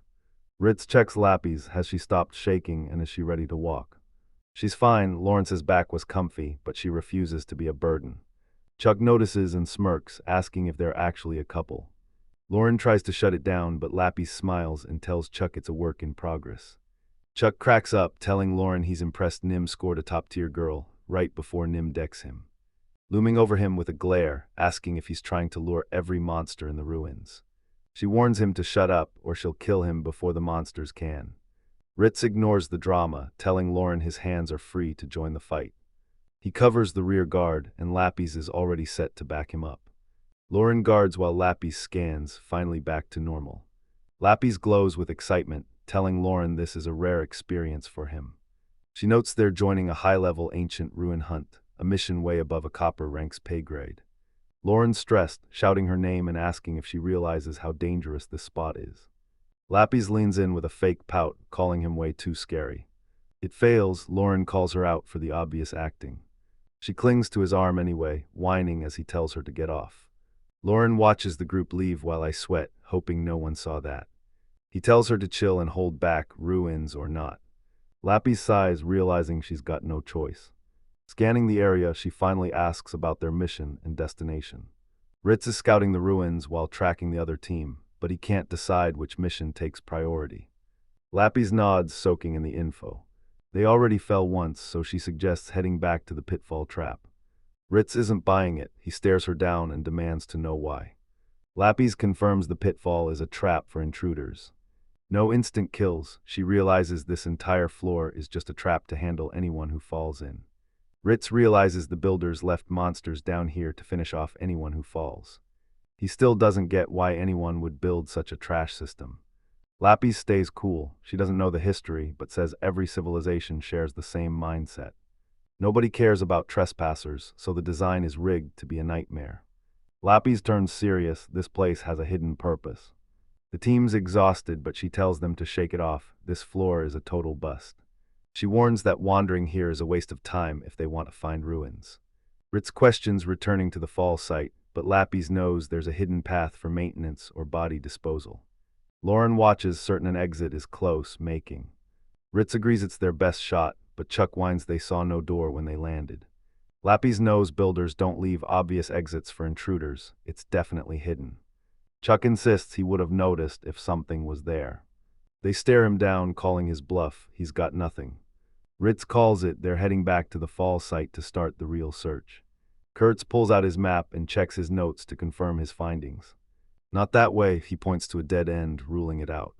They push through the stone hall. Kurt calls for the next spot, but he's cut off as they arrive, and Lauren confirms they're back where they fell. Everyone freezes. This chamber is massive, the ceiling towering over the rest of the dungeon. Someone asks if that lid is the trapdoor they fell through. Looks like it. Lauren scans the walls, nothing. She asks Lapis if she's sure there's a way up. Chuck yells, demanding he's right. He's fuming that his skills are even being questioned. He rants that a silver rank thief wouldn't miss a door, while Lapis glares, insisting he'd have spotted any hidden path by now. Lapis walks to a plain wall and presses her hand against it. Lauren's erratic moves leave him baffled, making her question her own actions. Magic in the walls obscures her vision, but she finds a hidden switch. A massive ceiling hatch creaks open, leaving the group staring in shock. Chuck snaps at the old man for missing it, but Kurtz calls him a moron. As a thief, he should have spotted the trap himself. Lauren watches them bicker, admitting he's totally lost. Nim looks up and spots a ladder in the opening. Someone notes it was way too easy. Lapis orders everyone to the next floor. Chuck eyes the exit, asking for a status check before they climb. Chuck eyes the ladder. It's solid, so he takes the lead and heads up first. Nim agrees it's a smart play because if things go south, only Chuck survives the jump from the top. She tells him to stop stalling and get it over with, cheering as he shakily scales the wall. Lauren saw it all and asks if that sounded off. Looking drained, he admits the whole situation is a total waste of time. Lapis smiles, reminding Knight if the enemies found the path first, they'd be separated. Chuck hits the top, grumbling they just got lucky. He yells the coast is clear, signaling the group to head up one by one. Next, Lappy's happily volunteers herself and Lauren to go last. She hums about the mission, but Lauren warns she's way too happy for a place like this. Lauren warns that after the climb, the other group will just send them home. Ritz's crew knows the route back from the fall floor, making. Lappy's freezes, caught off guard, while Lauren just thinks she's slow. She geeked out over the ruins and forgot to climb back out, especially since. The floor's empty. Lauren stares, realizing this place is a total death trap. He just wants out, moving on. Lauren asks how they can stay useful, but Lappy's admits her divine arts are all she's got. Claiming magic now looks too suspicious, so she offers her local knowledge instead. She tells him identifying these ruins is the key to decoding the map. Lauren admits it's cool, but he's unsure she'll return. Lappy's asks Lauren if he's noticed every guild branch shares the same layout. She explains it lets staff start working instantly, even after a transfer. She smiles, pointing out the same logic applies to these ruins. She says the ancients were practical. Similar buildings share identical designs, making. Lauren asks for exceptions. Lappy's confirms they exist because every era has its share of weirdos who. Insane layouts from crazy builders as the group scales the ruins. Ritz hits the top, gasping they made it, but relief vanishes instantly because. He looks over the edge and freezes, speechless at what's waiting. He screams for everyone to get down the ladder. Things just got bad. Right on cue, a massive goblin pack bursts from the shadows, screaming ambush. Goblins swarm the hallway, a massive wave flooding the ruins. As the swarm closes in, Ritz screams in shock at its massive size. He sprints, wondering how these ruins hid so many monsters. Naren yells they appeared out of nowhere. She's not dying to goblins. Ritz shuts everyone up and orders a full-speed sprint. Lauren ducks his head, wondering how he's back in this mess with these insane numbers. One wrong turn or dead end, and they're surrounded in seconds. The second it happens, they're dead, racing through the dark. Lappy sounds worried, admitting things look dire because. Kurtz and Naren hit their limit, gasping for air as their strength fails. Ritz barks at Kurtz and Lappy's to keep moving and hang on, while. He screams a warning, stop running, and you're dead. Lauren sees the group is spent, they've hit their limit, and. Lappy's is at her limit, her mana's gone, and she can't keep this up. Realizing she's dead weight, Lopez tells Lauren to leave her behind, but. She gasps as Lauren lunges and snatches her anyway. Ritz worries if Lauren can handle the weight, but Lauren's used to the heavy lifting. In his mercenary days, dragging allies through hell was just another day at the office. Running on zero sleep, he admits things are getting brutal. Kurtz hates being a burden, apologizing to Lauren and promising to make it right. Lappy's looks up from Lauren's shoulder, apologizing for being such a burden. She's a nuisance again, but Lauren shrugs it off. They aren't using their legs anyway. They need to play smart. He knows at this rate, they'll just burn out and get caught. Lappy's glances back, shouting for Kurtz to act well. She asks for fireballs to clear the area. Kurtz warns that against a mob this size, even an earth wall won't hold them back for long. Lappy suggests a firestorm, and Kurt thinks he can pull it off. Twice if he pushes it, Lappy knows 2 shots won't be enough. She praises Kurtz's skill, but Lauren snaps at them to shut up. Focus up, he's scrambling for a better plan before time runs out. Ritz panics their monster food, while Lappy's warns she and Nim are just goblin breeding stock. Kurt spots the pattern, the men were devoured but the women were spared, which makes. Tension peaks as Chuck asks for a plan, and Lauren snaps, demanding they take this seriously. Nim's sweating bullets, realizing they're in deep trouble. She warns the group she's hit her limit, but mid. Ritz steps up, vowing to carry her if she can't run anymore. They keep moving, he'll buy them every second, even if it slows him down. Neem hangs her head, apologizing for being a burden. Ritz notices she's way too quiet. Exhausted, Lauren stares at the ground, certain an emergency exit on this floor is impossible. They're cornered and spent. Have they lost their edge, or are their brains just shutting down from pure exhaustion? Lauren stares down the dark hall. Running means death. They need a new plan, even if it's a total long shot. He tells the group action beats waiting for the end. He's got an idea, but it's barely a plan. Lauren eyes Ritz, asking if he even remembers the way into this mess. Ritz admits he's lost, but figures Chuck has the path memorized. Lauren points up, asking if they can find the hole the goblins fell through. Chuck's stressed they can't retreat, and despite overlapping paths, he sees no point. What's the plan once they arrive? Lauren figures the floor above is empty, since that massive goblin swarm already flooded out. He explains that while goblins can drop down in swarms, needing ladders to climb back up will bottleneck their numbers. This prevents a swarm, but Chuck's not buying it. He warns Lauren these goblins are smarter than they look. Chuck warns the monsters won't just watch them climb. Getting hit on that ladder means game over. Lauren asks Kurtz to use magic and stall for time. Kurtz plans to incinerate the front line with a firestorm and block the rear with an earth wall. The mage says he's got it, but Ritz is worried. A simple wall won't stop the goblin's momentum. Lauren warns, reach the top floor before the wall breaks or he's taking the blame. He tells the group he's staying back to cover the rear. Ritz thinks he's insane. There are way too many monsters for one person to solo. Lauren won't fight the whole swarm. He's just picking off survivors that breach the fire wall. He shoots Ritz a confident look, telling him to climb for his life so they never find out. Ritz finally agrees, ordering Chuck back to the hole. Chuck's on it. He bolts forward, shouting for everyone to follow. Ritz orders Kurtz to prep his magic, and the old mage is on it. Ritz explains the plan. Once they arrive, Chuck climbs first to pull everyone else up. Ritz stops Lauren, reminding him that as leader, he covers the rear. Lauren stands firm. He thanks the guy but insists he's still the right person for the job. Ritz wonders why he's making such a big deal. Lauren warns Ritz his heavy armor is too slow. The goblins will grab his legs before he can climb, so. He's a rookie adventurer, but a veteran mercenary who spent his life guarding backs in war. Ritz finally caves, trusting Lauren despite hating to leave him behind. Chuck shouts they've reached the ladder as the monsters stop pouring from the hole. Ritz takes charge, shouting for everyone to climb the second they hit the ladder. The monsters are too fast. Someone curses as the pack finally catches up. Ritz wastes no time, yelling at the old man to unleash his magic. Kurtz chants, summoning a vortex and a raging red firestorm. He shouts, unleashing a massive firestorm that rips through the area. He's not finished, casually telling the guys he's already onto the next spell. Lauren and Ritz cover Kurtz as he summons an earth wall to block the path. He slams his staff, sealing the path with an earth wall. Monsters blocked, the group scrambles up the ladder, yelling at everyone to move. Lauren watches him work, realizing silver ranks are built different. They might actually survive this. A massive impact shakes everything, freezing everyone solid. Ritz snaps, yelling about the insane intensity, and those things acting way too weird. Lauren stays sharp, fast magic or not, that wall should still be scorching hot. Massive impact, no one has ever seen goblins with the guts to chase this hard. Lauren barks at them to stop talking and climb that ladder fast.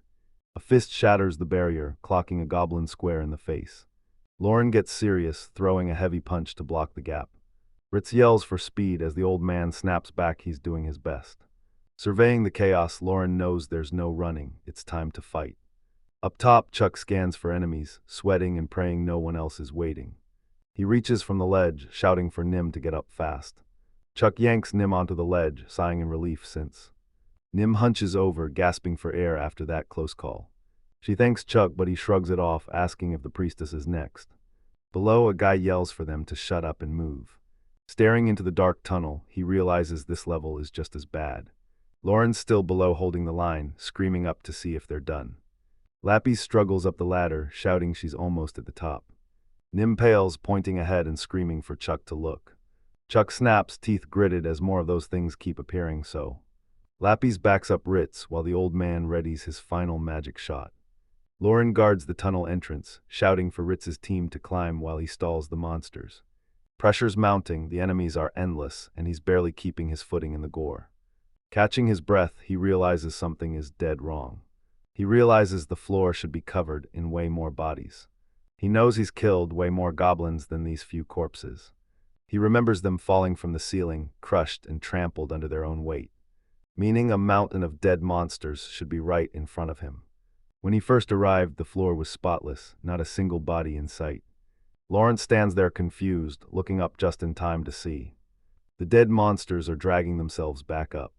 Lauren spots a goblin hunched in the shadows. What's it even doing? He realizes instantly they're gathering the goblin corpses. He stands there sweating, wondering what they want with a pile of corpses. He curses, shouting for Chuck to see what's happening when Lappy's shouts his name from atop the ladder. Lauren looks up, asking if the others finished the climb. Lappy's confirms, but warns the top floor is already crawling with goblins. He warns him a massive horde is waiting above. She's terrified, claiming some total freaks just showed up. They're holding them off, but the situation is spiraling fast. Lappy's yells for Lauren to hurry before they're surrounded. Lauren's annoyed more goblins just keep coming. He questions the monster obsession, but needs the top floor ASAP. He gears up, ready to bolt. A massive blast rocks the chaos, creating his perfect opening. Lauren spots his opening and bolts for the ladder. He scales the rungs, clutching his massive sword. He reaches the top and Lappies is waiting, demanding to know what's happening below. She says Chuck's injured, but Ritz is still holding the line. She stops short, screaming Nim's in danger. Lauren spots a massive dark beast looming over him and asks what it is as. Nim looks up in shock, the monster won't budge an inch. Lappy screams for it to stop just as it's over. Lauren blurs in, smashing a massive kick into the goblin's face. He glances back, that strike would have ripped a normal goblin's head off. This one's different, time to go all out. He mutters it's a joke, the monster is still standing. Nim strikes from the floor, but the creature's skin is too hard to pierce. A strike connects, the goblin reels, clutching its face in agony. Lappy shouts to Nim as the team realizes the eyes are the only weak spot. Lauren locks in, if one hit won't cut it, he goes in swinging, smashing it until it stays down. He stays low, pushing forward, hunting for an opening.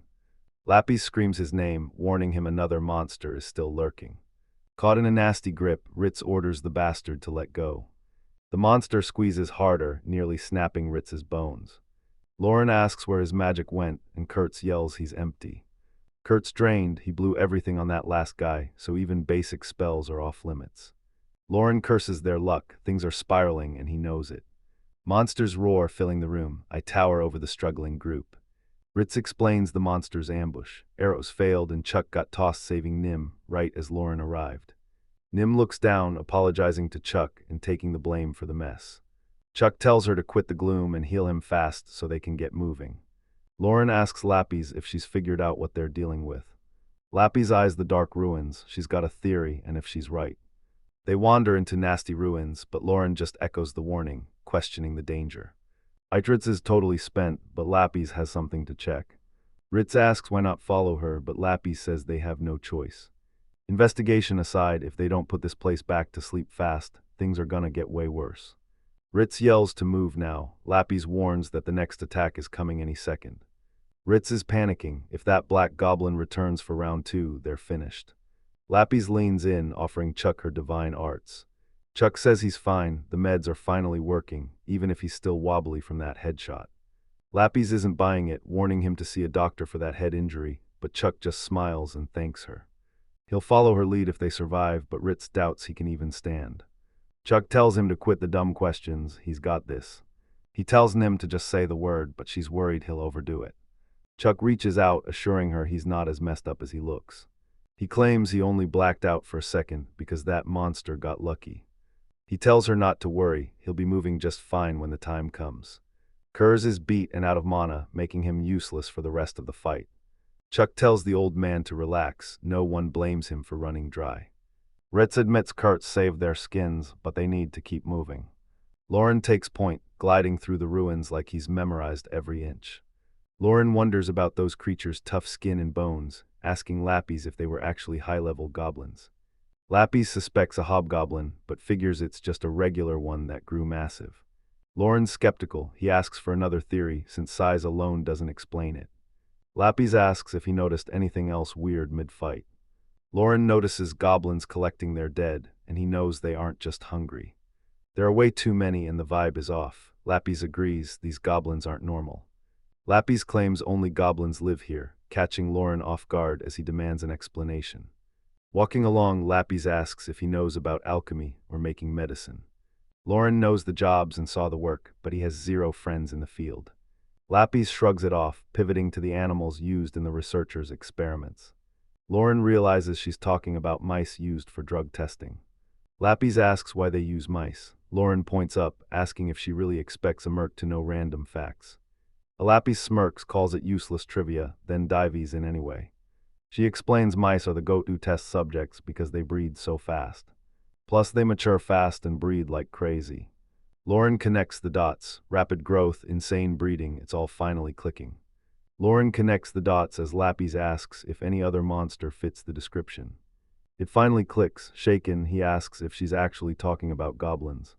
Lapis beams, confirming he's spot on and glad he's following her logic. She's not done if her theory about these creatures is right then. This whole place is an old lab built for goblin experiments. They're easy to keep alive and dirt cheap for this job. They look human, but since nobody cares, researchers experiment with zero guilt. Olympus asks if anyone's better for testing, then instantly answers his own question, definitely not. She turns back, certain this entire facility was built for goblin research. Lauren trails behind, totally lost, muttering research and cheap like they're gibberish. Lapis notes goblins are easy to keep since they'll eat anything, from leftovers to rotting corpses. Old records reveal ancient cities used them as a massive trash dump. She happily reports that waste dropped 80% thanks to the goblins' insane efficiency. Lauren's disgusted, asking if economical is really the right word. Lapis gets serious. To the ancients, goblins weren't even alive, they were just dust. They multiply fast, so Yushi figures researchers bred all kinds of freakish variants, which... Lauren pauses. Are these types? She mentioned anything like the monster they just fought. Lapis turns back with a smile, saying this place's history makes it common too. Goblin breeding grounds hide in corners like this. She starts to explain but freezes.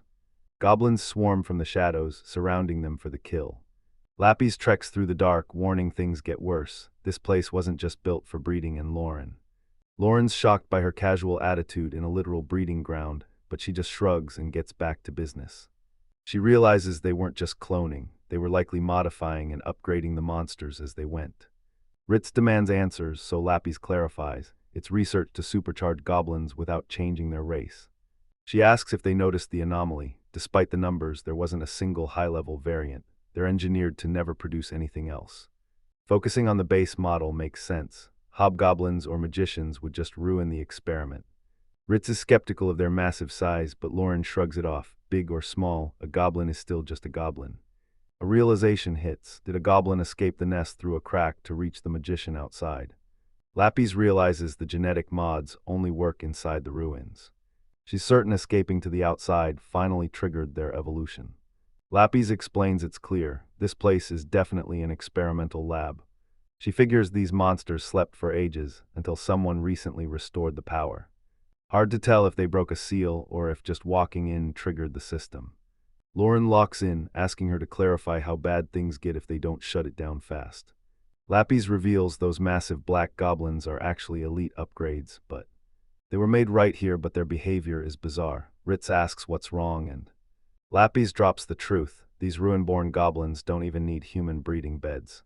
She suspects a hidden wing in the ruins is mass-producing goblins as test subjects. These mutants don't need to breed, so they just slaughter every female adventurer they catch. The black goblin's behavior is bizarre. It's still hunting Nim, trying to rip her clothes off.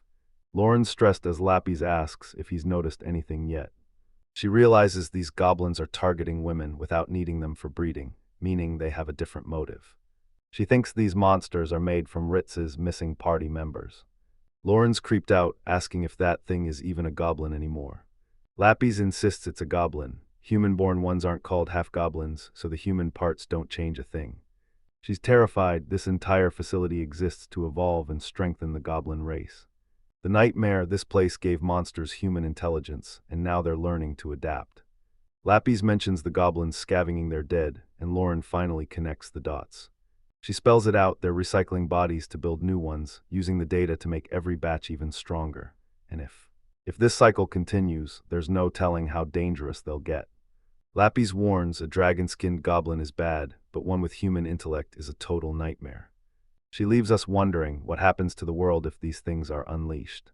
Lauren asks to put the ruins back to sleep, but Lapis admits she's no expert. Lauren stays quiet, but he knows things would move way faster if she just had the answers. Lapis snaps that every ruin is unique, insisting she's done her homework. She grabs his arm, calling him out for that rude look. Lauren wonders what face he's making, then asks her where they're headed. Alapists hunt for the ancients' private rooms since they might find a manager or the facility's manual tucked away inside. Lauren asks if people lived here. Lapis says teleporting costs too much mana for a daily commute. Lapis explains daily teleporting drains too much mana, so staying on site is a must. Lauren admits he never considered the logistics. She says living at the lab is way smarter. Lauren's skeptical, but she confirms it's the plan. She's certain these ruins hide staff living quarters somewhere. Lappy's raids the rooms for shutdown records, but she's definitely pocketing any loot she finds. Lauren warns her to keep the looting plan quiet, but Lappy shrugs it off. The owners died centuries ago, so it's not stealing. Lauren's skeptical but tags along, but there's a catch. If the ancients put this facility in a sleep mode themselves, the important gear was likely cleared out ages ago. Lappy realizes he's right. If the site's cleared out, those manuals are history. Lauren asks what's next if they find nothing. Lappy stares blankly, asking for his plan. Lauren weighs the odds. More goblins are coming, but Chuck S out of mana and dead weight.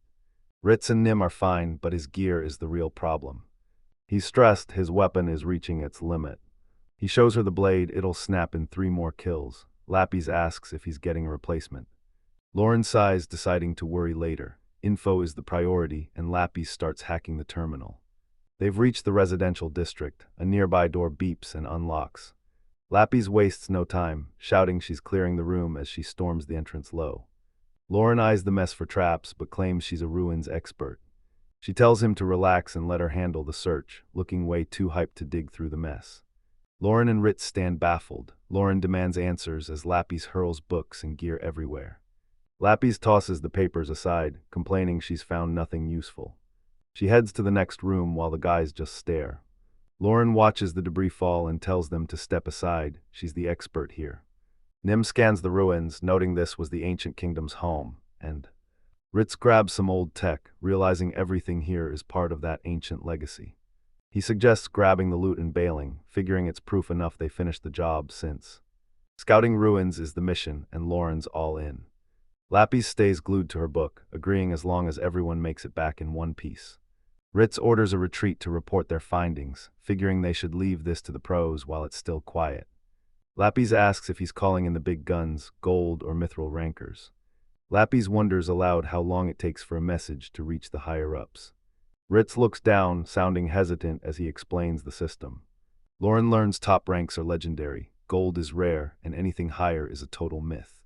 Lappy turns away, letting them leave and praying they make it home safe. She scans the area, finds nothing, and the party heads out while she stays to mess with the controls. Lauren calls her out for being cold. She looks back and says there's no point dragging people along if they don't want to stay. Lauren follows her into a massive library, but stops cold when he spots something. He asks Lappy if the deal's final now that he's stuck following her through the ruins. Lappy doesn't even look at him, explaining how it all went down. Lappy glances back, hesitantly asking Lauren if he's actually coming. Lauren just smiles. He's in too deep to turn back now. Lappy beams with relief, glad to hear the news. She admits soloing these ruins was too much, even with her skills.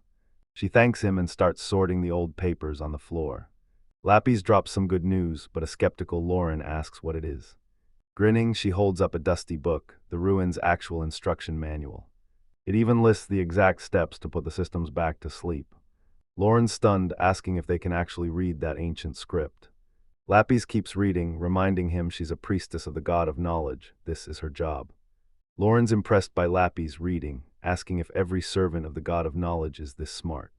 Lappy flashes a cocky grin and points at herself, claiming she's one of the smart ones. Lauren eyes the ancient manual and demands to know the plan. Lappy finds a map showing a control room. One switch puts the facility back to sleep, and they head there now. Ritz watches from afar, asking if they finally found what they were looking for. Lappy confirms the lucky find as Lauren asks Ritz for his party's next move.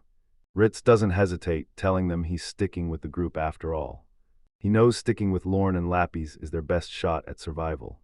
Lappy grins and takes the lead, urging the group to reach the control room before more trouble hits. Ritz follows, plotting for the moment they arrive. This whole mess is finally wrapping up, and Lauren recalls his rookie start, registering at the guild alongside another guy. The receptionist called for Ritz, and for some reason the name stuck. They rarely spoke, but Ritz was crushing her with better reviews for the same work. Rumors flew. Ritz crushed every investigation, always staying one step ahead. He watches Ritz hit silver rank first, a massive mistake. Lauren finally realized he couldn't deny the truth. Ritz is his ultimate rival, but Kurtz asks if Lauren's obsessing again, making Ritz tell the old man to shut up. Turns out Lauren's actually hyped for this lucky encounter. New ruins were just found near Ein village, so the receptionist is sending 2 silver teams to clear them fast. The reward depends on what they find. Lauren seizes the chance to settle the score and prove who's truly on top. Ritz steps up, introducing himself as the party leader with total professionalism as. Lauren's annoyed by his chill vibe, so he locks in, keeping his cool to match her energy. Naren snaps, screaming in total disbelief. She's geeking out over meeting the real Ritz, while Lulan just smiles at the coincidence. Naren keeps going, asking Nim if she's really the legendary elf everyone hypes up just for her looks. Lulan bows to Kurtz, hyping up the old man's legendary magic before taking off. Ritz is left stunned, wondering how these guys know who they are. The armored vet heard the legends, making Ritz's crew easy to spot. Naren grins, revealing their leader is actually a massive fan. She hypes Ritz up, calling Lulan his biggest fan, while Lulan stands there looking dead inside. Lulan snaps and screams, asking who she's calling a fan. He rants they're just rivals from his rookie class, but gets roasted for keeping tabs on them. He quickly backtracks, claiming they're only competition for this job. Leaving Naren pouting, he says she just wanted friendship after finally meeting the legendary team. Lauren clicks his tongue, annoyed his epic entrance is ruined. Lappy shifts gears, looking around and noting the boss here actually seems like a decent person. She flips through an old book, noting there are no annoying riddles or weird items needed to unlock doors. Want to deck the architect? Let's go with. He tells Lauren these puzzles are so annoying you'd want to deck the designer. Wait. Lappy leans in grinning, pats Lauren's arm and asks if he's for real. Lauren stares, wondering where she's seen ruins like these. He drops it, knowing her answer would be insane anyway. Lappy claims she read it all in a book, but Lauren's not buying it. She doubles down, insisting she read it, while Lauren brushes her off as they walk. Stressed out, Ritz snaps at the group to hurry up and lead. They have no clue when more goblins will jump them. He's snapping, cursing the day he got stuck with this trash job. Lauren watches from the side, actually feeling bad for the guy. A simple scout mission just turned into a total nightmare. Lappy looks back, calling them the unlucky ones for wandering into this mess. Lauren asks if she's reading his mind, but Lappy says his face gives it away. Warning him to be careful, she casually shifts the topic as they walk. Ritz's party has the worst luck for trying to compete. Nim stays silent while Lauren agrees. Lappy's is right, Ritz's crew is in trouble. Footsteps echo on stone, Lappy's orders silence. They finally arrive facing a massive, cracked stone wall. Lappy signals the move as the massive gear door rumbles open. Lauren eyes the massive machine, sighing as she admits it's impressive. Lappy warns it's too early for praise as they enter the dark. They still have to face whatever's waiting at the top of those stairs. Lappy points to the main console, the hub for every ruined function. Lauren eyes the complex machine, asking if she even knows how to run it. She tells him, acting like it's the easiest thing ever. Lauren scouts the area, spotting doors on both sides of the entrance. Lappy tells him to relax and leave it to her, she's got this. She starts pressing things, then freezes, sounding totally confused. Lauren demands to know what's happening and what those red letters mean. Lappy boots the system, but her stop command is instantly rejected. She swears the controls were perfect, but something feels dead wrong. Lauren wonders why it's stuck if she did everything right. Lappy inspects the machine. It's ancient and might be beyond repair. If the hardware is dead, she's out of luck. Lauren sees red text flood the screen and demands to know what's happening to the machine. Lappy catches on and asks him to confirm, is this a research lab? She notes these labs are always fully staffed, and Lauren agrees. She adds staff are in the system. Lauren asks what her game is. Both doors burst wide open. Lauren is on high alert, demanding answers as the room transforms. Lappy says the biometric scan failed. Lauren parrots her, totally clueless. Lappy explains only registered users have access. Since she's not on the list, the system ignored her command. Lauren's baffled as Lappy explains the red text was just a warning. She lacks console access. Lappy missed every warning and just spammed the stop command. 3 strikes and the console's locked down. Now, things are getting even worse. Lauren stares her down, asking what the big deal is. Lappy nervously explains the system flagged them as intruders, triggering full facility defense. Ritz panics, screaming that they need to solve this massive problem right now. Lauren's still lost in the jargon and demands she get to the point. Nim says the ruins see them as trash for goblins to take out. Lapis warns the exit is sealed and linked to the goblin factory. They must fight whatever comes through. Left with no choice, Ritz grabs his sword for a messy fight. Lapis apologizes for the mess, vowing to trick the system into stopping. Lapis hacks the panel. If she tricks the system, the goblin army won't matter. She warns the team she's a sitting duck while hacking the tech. Ritz snaps, screaming at her to explain where she learned those skills. Lapis flashes a grin, claiming it's all because she's a priestess for the god of knowledge. Lauren sees through the act, warning her that her title isn't a free pass, but she stares back, insisting she hasn't told a single lie.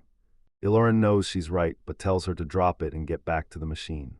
He grips his massive blade, telling the squad they're buying her every second possible. Lapis is fired up, telling them to protect her while she works.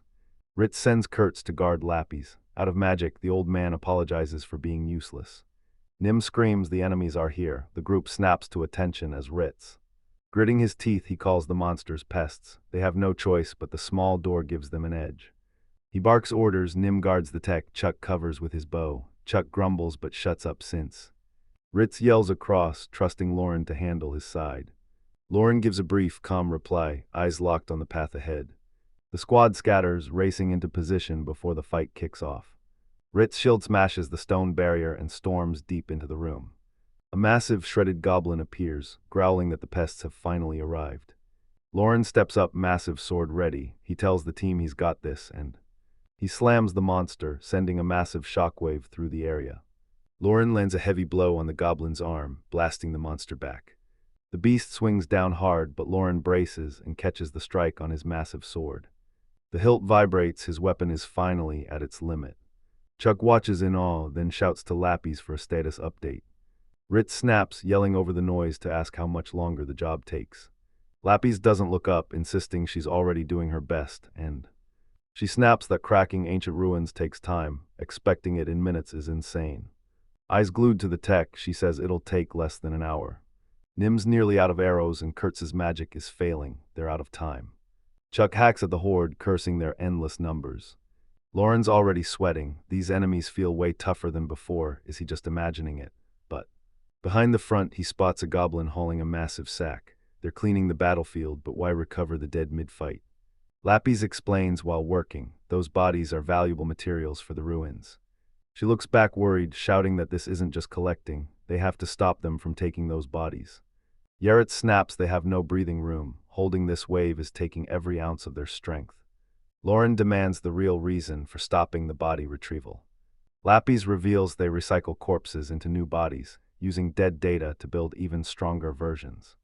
It's all combat data. The more goblins they kill, the deadlier the next wave becomes. She checks the manual. Once the body's ready, the system uploads the experience in seconds. It gets worse. This room connects straight to the production floor. Upgrades are coming fast. Lauren grips his sword, realizing the goblins will only get stronger and keep coming. Lapis explains, once the system gathers enough data, it starts pumping out reinforced versions. It's working. A goblin blocks an arrow with its shield. They're learning fast. Ritz spots the change instantly. Their weapon handling is totally different now. He roars in frustration. Upgraded models this early in the raid? No way. Ritz rants about the smart goblins while Lauren stays silent, eyes forward. Lauren spots a massive goblin. The reinforced ones have finally reached him too. The beast slams a massive club down, but Lauren barely blocks the crushing blow. He ducks the heavy swing as it whistles past his head, and he resets his stance, eyes locked, waiting for the monster's move. Sweating and annoyed, Lauren realizes these aren't your average goblins. Their skin is tougher and their movements are on a whole new level. He stares down the massive beast, gaze sharpening as he speaks. He asks the goblin if it really just dared to laugh in his face. Lauren snaps, asking if the monster is mocking him just for being a weak human. He stands silent, exhales sharply, and drops into a combat stance. The goblin's smug smirk makes Lauren snap, and she screams at him to quit playing games. He lunges with a blinding horizontal slash, lighting up the area as it connects, and he swings with everything he's got, blasting the monster back. They trade brutal blows as sparks and debris fly. Lauren slams into the monster, sparking a blinding flash. Lauren blindsides the goblin, staying on the move. Lauren stands firm as a massive shockwave blasts everything back. Chuck's sweating bullets, wondering what the hell is even happening. It's just like those wild rumors, but Nim snaps at them to quit staring and act like silver ranks. She looks over, dead serious. Things are getting bad. Lauren's massive sword is finally about to snap. Lauren grips the dull blade as a shocked scream rings out.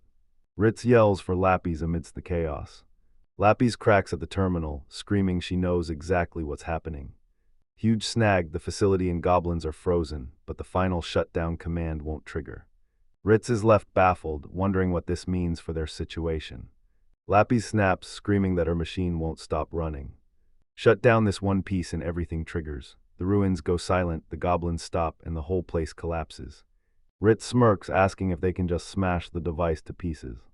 Lappies snaps back, daring him to bring it on if he's so confident.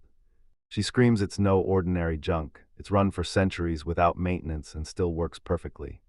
Breaking it stops the system, but it won't be easy. Ritz ignores the details and orders Lappies to move. Ritz strikes the machine, screaming about its insane toughness. Lappies says a protection spell shields the surface, weak attacks won't break it. Without a real magic sword, breaking this is impossible. Ritz ignores the warning and swings. His blade shatters against the metal, leaving. He stands gasping, staring at his broken handle. Lappies panics as the system runs wild, while Ritz just wants to smash it. Lappies dares him to try, but he just whines about the solid metal. Lauren screams over the noise, ordering Lappies to get away from the console. He doesn't wait, charging her at full speed. Lappies is blindsided, scrambling to dodge before he reaches her. Lappies stares wide-eyed at the ground, stopping dead as she spots something. She spots a strange stone, its gear from a goblin mage. She spots a mana-lost necklace, it devours magic, explaining all this chaos. Lauren's sharp, it's been in the nest so long it's overflowing with mana, so. He grits his teeth and moves before things get worse. Ritz snaps, screaming at his broken blade to move as if it could actually hear him. Kurtz freezes as the air shifts. Did the machine's protection spell just vanish? Distracted, a goblin pack swarms from the shadows, weapons drawn. Chuck spots them and panics, screaming that the goblins are closing in and they're in deep trouble. Their sword lies shattered, leaving the group wide open for the incoming mob. Lauren pours everything into one final smash, screaming for it to shatter. Smashes the stone, he's spent and hunched over as monsters swarm him. Suddenly everything flips. The goblin swarm loses all power and drops like stones, leaving. Leaving the party stunned, Ritz asks if the monsters just froze, unable to believe his eyes. They're safe, one regains movement, realizing the blast's range was too small to hit everyone, which was. Lappies catches a break, hiding in the back, the effect barely missed her and she. Smiling at the outcome, she tells Lauren she's impressed he pulled off that plan under such intense pressure. Lauren's spent and dripping sweat, he tries to respond. Lappies grills him, calling that sudden stunt way too risky. He turns to leave, but his legs buckle and he collapses from pure exhaustion. Lappies screams for Lauren, hits his limit, and faceplants into the dirt. Ritz watches as a teammate points out the situation. Look at this, Ritz is speechless, staring in total shock at how it ended. Lauren finally wakes up to beaming Lappies, relieved he's back. Lauren's trying to rest, but Lappies is parked on his stomach reading like it's nothing. Lauren's not having it and shuts her down with a forehead flick. She clutches her head as he scolds her for sitting on random guys. Lappies shrugs it off, arguing it was the only open seat, but Lauren's not buying it, no chair, she could have just used the bed instead. Skipping the human cushion, Lappies pouts, complaining the hard bed hurts her butt. Lauren wakes up, scans the room, and asks if he's in a hospital. Lappies confirms they're in a hospital and asks if he wants the recap of what happened after he blacked out. She leans in, asking how much he remembers from the fight. Lauren only remembers hurling his giant sword at the machine. Lappies confirms his mind is sharp, calling his freakout a good kind of rage. Caught off guard, he asks if there's really a difference between a good or bad way to lose it. Lappies grins and confirms, then pivots to what happened after he threw his sword. Back at the guild, AWA staff check the papers and thank them for the ruin report. The official praises their work and sends them to the next window to grab their reward. He glances back at the board, there's one last thing they need to know. The receptionist checks the tags and confirms it. They belong to the silver-rank party who took the same job. She names the leader of the four-man squad, while Lauren eyes the grimy, cracked tag. The dejected staffer hopes the next sweep finds the rest of his gear. She stashes the gear and tells Ritz the guild will handle the paperwork. Ritz stares at the sky, finally knowing the names of the missing party. He wanted those names straight from their mouths, not a report. He breaks the heavy mood and pivots to the details of their finished investigation. Ritz scratches his head, no treasure, and after gear and hospital bills, they're dead broke. Oxy smiles, telling him even if they're broke, they're still one big win. Against all odds, the entire squad made it back home alive. Kurtz closes his eyes with a peaceful smile, admitting he's just glad he met those two. Ritz stares off, suddenly remembering something crucial, and mentions that he's still reeling from Lawrence's insane control room fight, claiming he looked just like a specific legend. Ritz recounts the legend of a warrior who moves like the wind. Rumor says once that wind passes, everything left behind is torn to shreds. Seeing Lauren's head bandage, Ritz suspects he's the legendary mercenary, severing wind. He shakes it off, no legendary mercenary would ever slum it as a copper rank. He's uneasy, multiple elites shouldn't exist, even with Lauren's mercenary past, this is just too suspicious. Lappy snaps at the guys to stop gossiping and heal their wounds, just as a scream rings out. Totally unfazed, she pushes the conversation straight to the next point. Lappy's commands worked perfectly. The control device is trashed and the security lock finally releases. She smiles, calling the ruins junk, making Lauren look up to ask if she's serious. Lappy's notes the necklace vaporized the circuits. Modern magic can't even touch this tech. Ritz's crew complained about the minor rule, but she's sure they were just joking. Lauren realizes if their research is worthless, a pay cut makes sense. Lappy's agrees the mission was a total failure, but at least the payout was solid. Lauren sighs even with the money, this whole situation is still a total mess. He decides to find Ritz and apologize later, while Lappy's watches him spiral. She stays silent, knowing these weird ties with Ritz's crew will backfire later. Lappy says one last team will sweep the ruins before the entrance is sealed forever. Lappy says the gear is trash, but she's ditching it just to be safe. Bandaged up, Lauren nods, the mission is finally over. Esco staring at the ceiling, he asks who dragged him back and what hospital this is.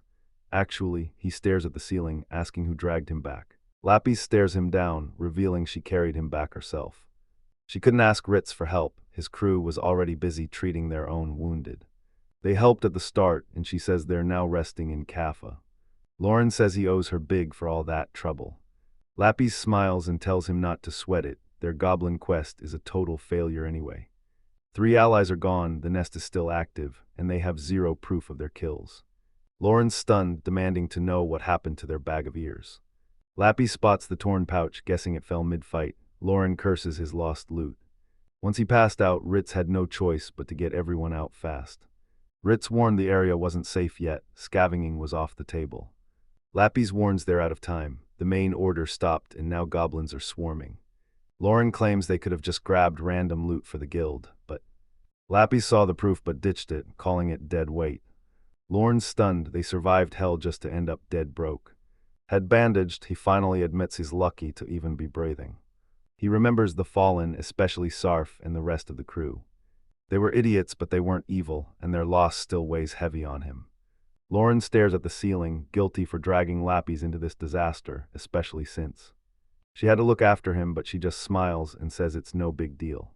She stays positive, hoping the investigators already found and rescued any girls from the other group. Lappy's reminds him those were just basic goblins, so survivors are still possible. After a beat, she pivots, switching the topic entirely. She explains they got zero reward for the mess, but the bills are still piling up. Lauren looks stressed, but reveals she already paid the carriage fee by swiping cash from his wallet. Lauren's about to snap, especially when she reveals the medical bills are extra. She covers for him so he catches his breath and asks how long he's been out.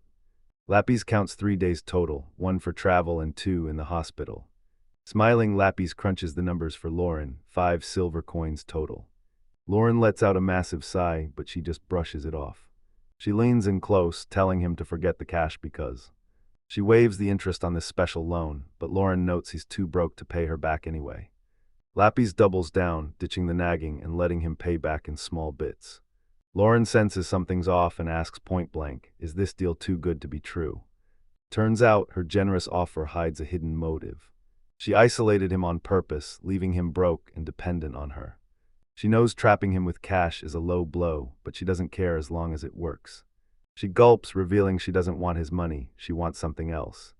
Lapis gets in Lauren's face, dead serious, and asks him to travel with her and she explains that being a duo makes them an official party, scaring off creeps and looking more professional to clients. Powerful demon or not, a solo priestess is a total magnet for trouble. She leans in closer, praising his talent, but here's the real kicker. Even knowing she's a demon the world hates, Lauren never changed or treated her like a monster. Above all else, she has a specific reason for wanting him. He's the savior she finally trusts, so she... Forget the money, a priestess is a massive career boost anyway. Lapis stares him down, demanding his take on the deal. Lauren stares up at her, finally admitting he's in no position to say no. Lapis leans in, eyes gleaming, asking if he's finally accepting her proposal. Lauren snaps back, demanding she stay until his massive debt is cleared. Lapis beams, happily accepting the terms. She tells Lauren she's officially in his care, starting now. Lauren sighs and agrees, but tells him she needs to get off him now. But Lapis is hiding a secret about this mission. Standing alone later, she realizes this job was a massive personal win. Flashback: while hunting for the manual, she swiped a stash of jewelry and now gloats about outsmarting the thieves. She swiped high-tier magic tools, including a necklace that deletes all nearby magic. She giggles at the cash, they're set for the road even if Lauren's debt is spiraling. Lapis is satisfied, knowing the trouble was worth the payoff. Lauren's journey begins, a bronze-rank ex-mercenary who's now dead broke. He partners with Lapis, a demon priestess studying the human world. At a nearby tavern, locals gossip about another village being totally wiped out. They ask where it happened. It's that northern pioneer village from the rumors. Clutching his drink, a man rants that the elites only want land for more taxes. They push reckless expansion but never protect the farmers. Lauren listens as they blast the greedy leaders for taking everything and leaving them to die. Face it, money runs everything. Farmers, nobles, mercs, he realizes everyone's story is the same, even his. Lauren stares blankly, desperate for cash as things turn grim. He drowns his sorrows, chugs his drink, and face plants onto the table. Lapis catches him, asking if he's been drinking since sunrise. That grabs him. She gets needing a drink after 2 extra days in the hospital, but she cuts to the chase. Where'd he get the cash for that mug? Lauren breaks a sweat, realizing he's screwed as she reminds him they're dead broke. Rough spot for a guy forced into adventuring after his merc squad was slaughtered, leaving him screwed. Forced into insane jobs to survive, he ended up stuck with his current partner. Lapis travels with him, but she's secretly a demon in disguise. Lapis warns him about drinking on an empty stomach, but he's flat broke. Lauren offers to pay and calls the waitress. Lapis instantly orders an egg sandwich, no mustard. She orders a ham sandwich, realizing Lapis is way sharper than any ordinary priestess. Lapis covers the tab while Lauren reels from her insane ability to use both holy and demon magic. Traveling with her is a sweet deal for a rookie, but he's still stressed for some reason. Lauren shuts his eyes and sighs. Why the stress? Things aren't even that bad. He asks the price of the ham sandwich, 5 coppers, same as the egg one. Reality hits hard. He hangs his head, watching his debt spiral daily. Lapis laughs it off, telling him if he's that worried about cash, they need to find work. This is why he started. He only became an adventurer because he was dead broke. He remembers nearly dying with Lapis in the ruins, but after all those battles, he's still struggling. Lauren's dead broke, so Lapis is paying for everything while he's stuck with her until the debt's paid. The guild food is solid, but digging into his meal, he wonders if he'll ever have the cash to pay her back. Lapis suggests finding work, but reminds him he's still weaponless. Lauren's right, can he even find work while totally empty-handed? Lapis rejects the sewer job, that nasty stench sticks forever. They're travel partners, but she refuses to be near him if he reeks like a sewer. She smiles, offering to fix the smell if he's desperate enough to take the job. Lauren realizes the fix costs more than the reward and asks for another way. Lapis bites her sandwich and says she'll think it over. Lapis drops the heavy talk, telling Lauren to just finish their meal. Lauren fires back, insisting his point wasn't even that complicated. Nearby guys start whispering and eyeing Lauren. They're trashing Lauren, calling her a leech for mooching off a girl. They mock his copper rank, jealous that a girl's buying his lunch.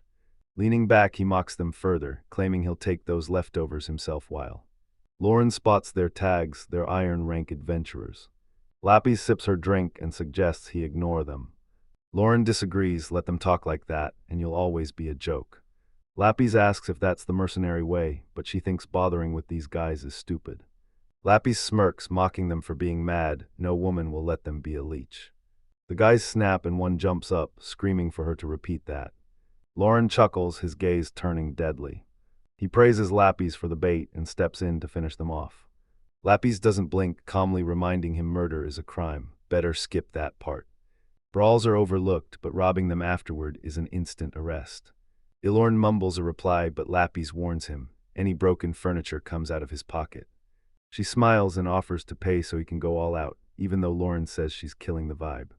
Ironrank mocks them. Lauren begs and hands over the girl to be spared. Priests are always useful. He keeps trash-talking, telling Lauren he's bored and ready to pass her off to them. One guy snaps, screaming at Lauren to hand the girl over. Lauren stays silent, clenching his fist and readying to move.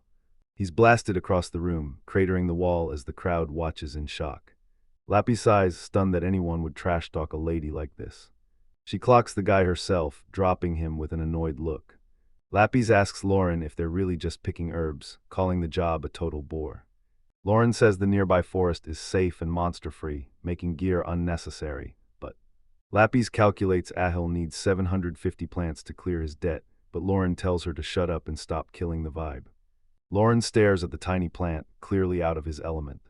Lapis keeps whining it's dull, so Lauren asks why she even showed up. Eyeing the plants, Lapis realizes she needs to start making her own cash. She trails Lauren, joking it'd be embarrassing to lend him cash while pointing out he's missing half the herbs. Lauren grumbles, admitting he's just not built for this tedious work. He sighs, knowing one good fight would wipe his debt instantly. Lapis smirks, reminding him he's got zero gear if a fight breaks out.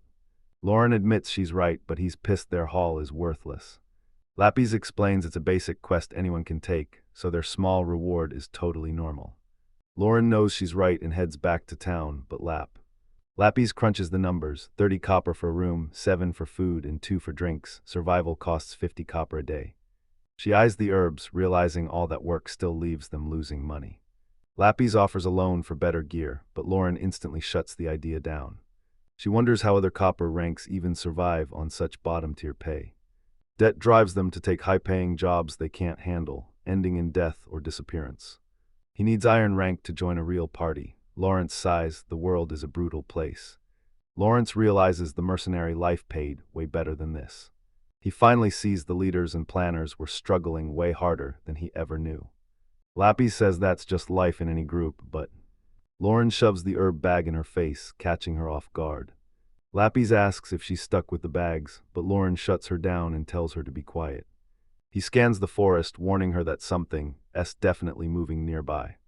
Lauren suggests bailing if something's out there, and Lapis agrees. Lauren knows something's wrong, eyes glued to the trees. They freeze, spotting someone lying in the grass just feet away. It's a long-haired girl, collapsed on the ground and out cold. Lauren freezes in shock as Lapis spots a lone young girl out here. She wonders why anyone would even be in a place like this. Lauren asks if she's lost, but Lapis inspects her condition. She's barefoot, yet her soles are spotless, not a single cut or bruise.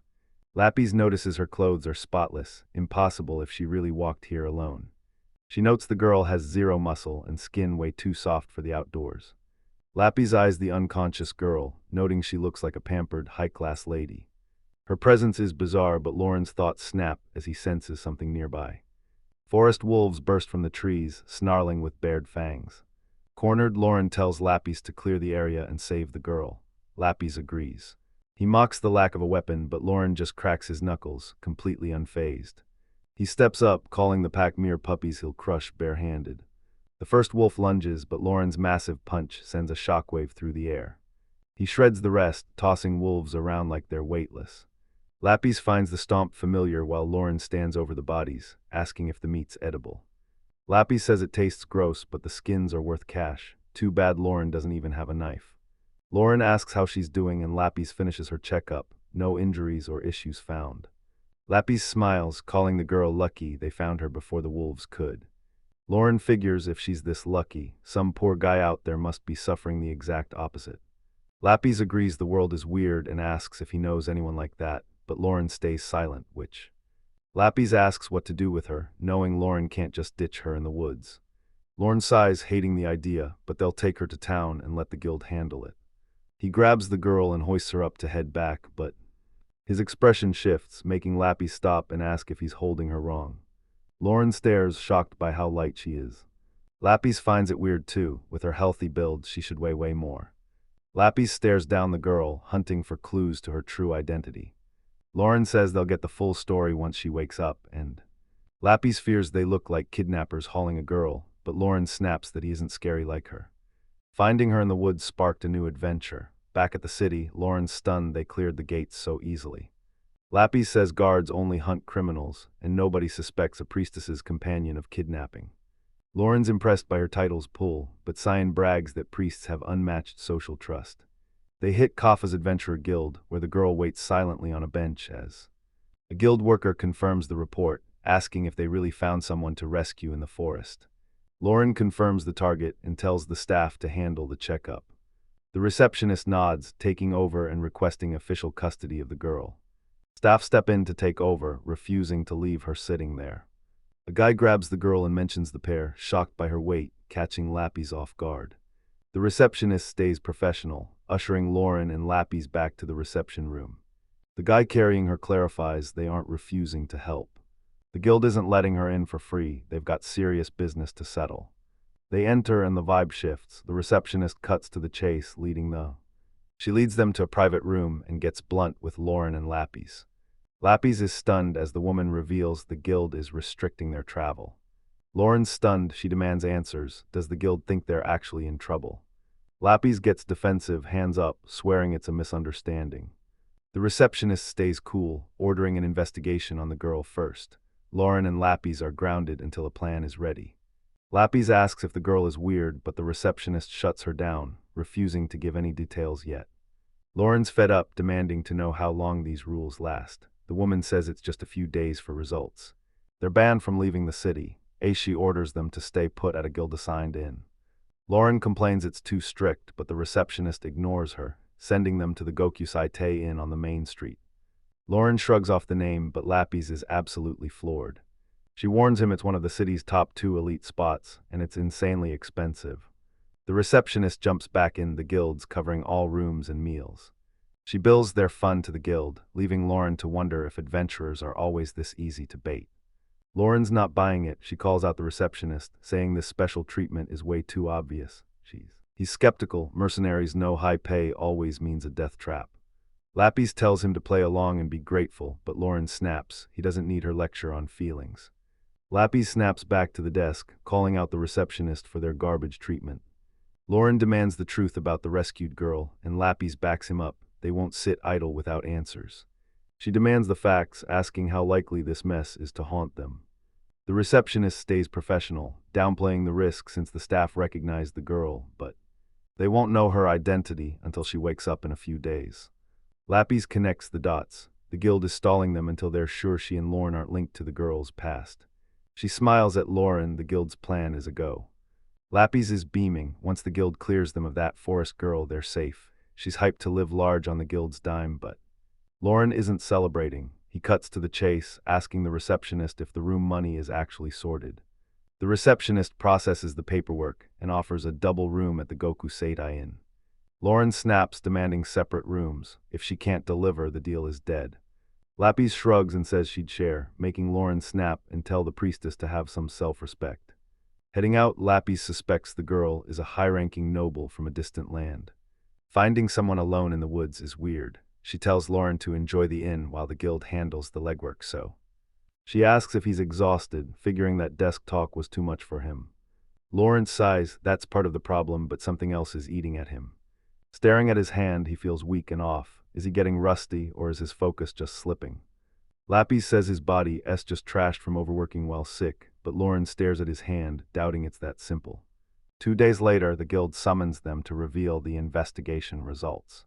Glasses confirms they're clean and lifts the travel ban. She thanks them for the help and sends them home, but Lapis isn't having it. She demands a real explanation for those involved, not just this weak answer.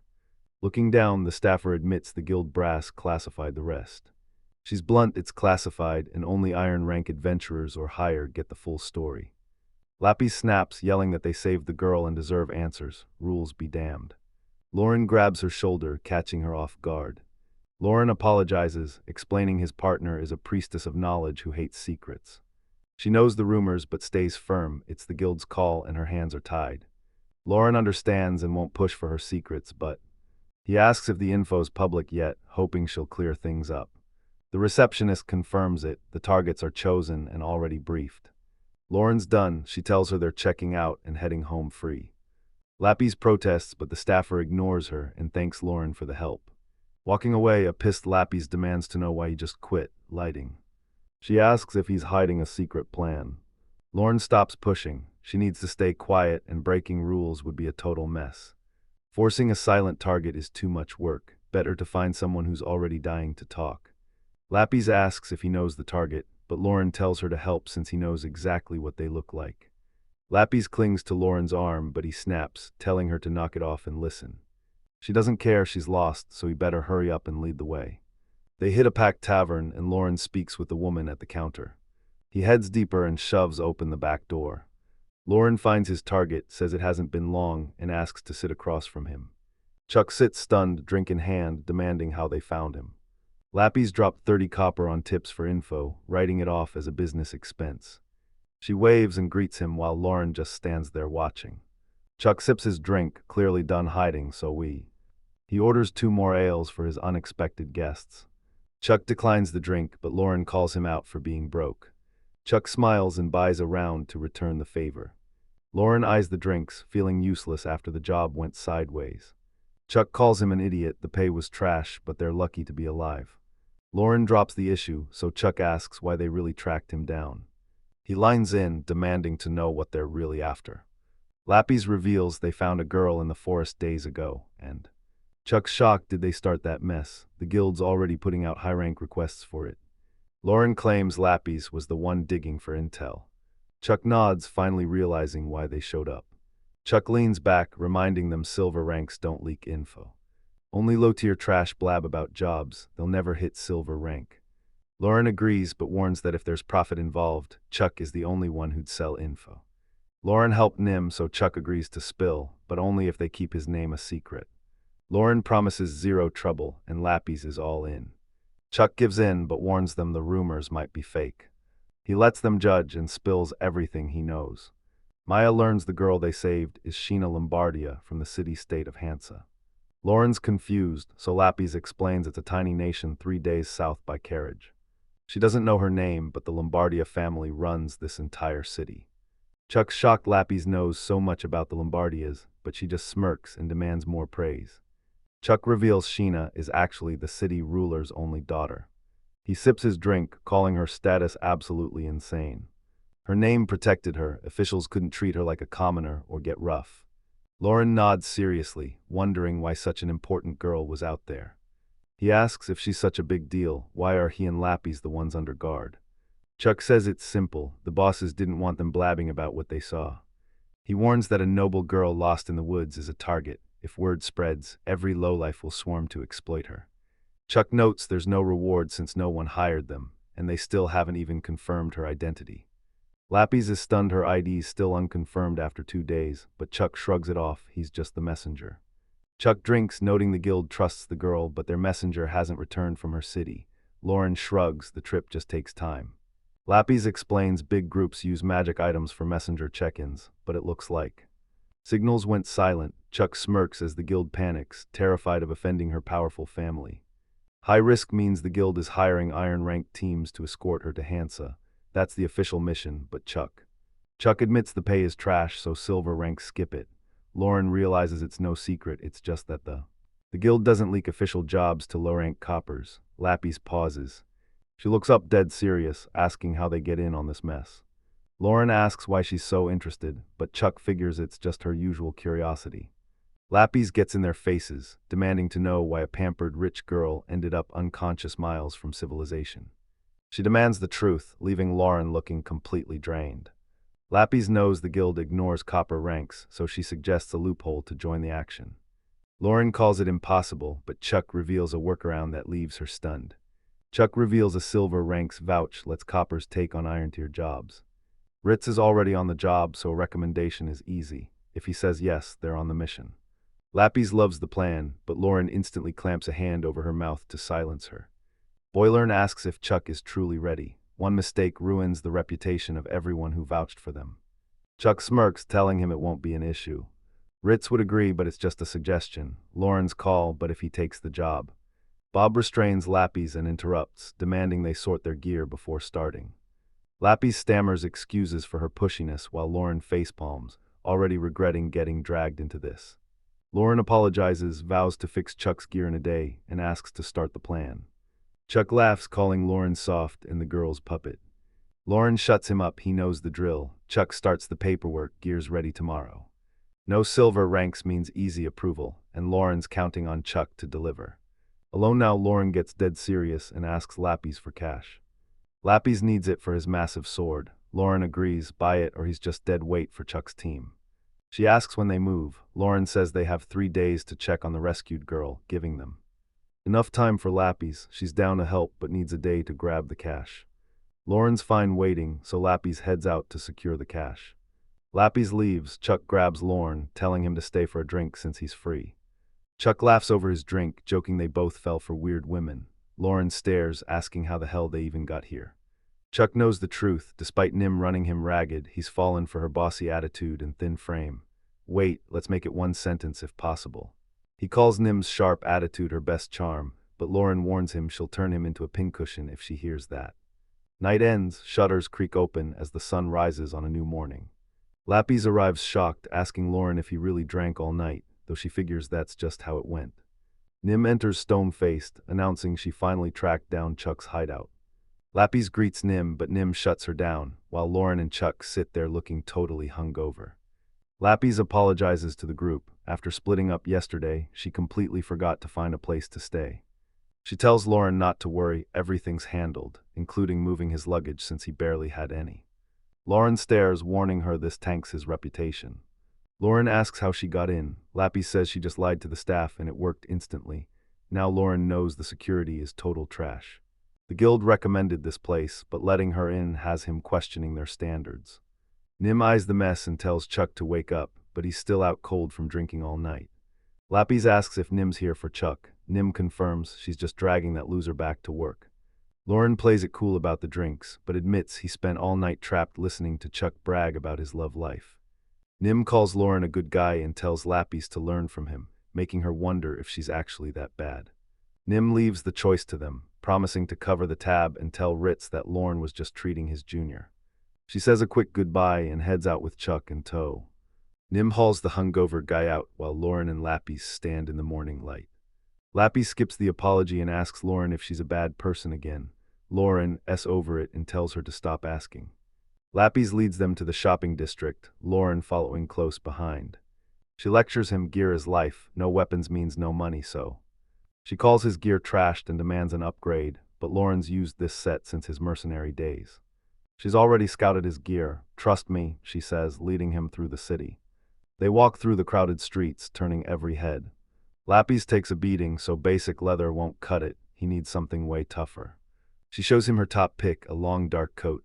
Lauren's not sold, arguing it's not even armor, but Lappies insists this basic coat is a high-tier magic tool, and she's hyped about her find because it's layered black spider silk, a total steal for only 5 gold coins.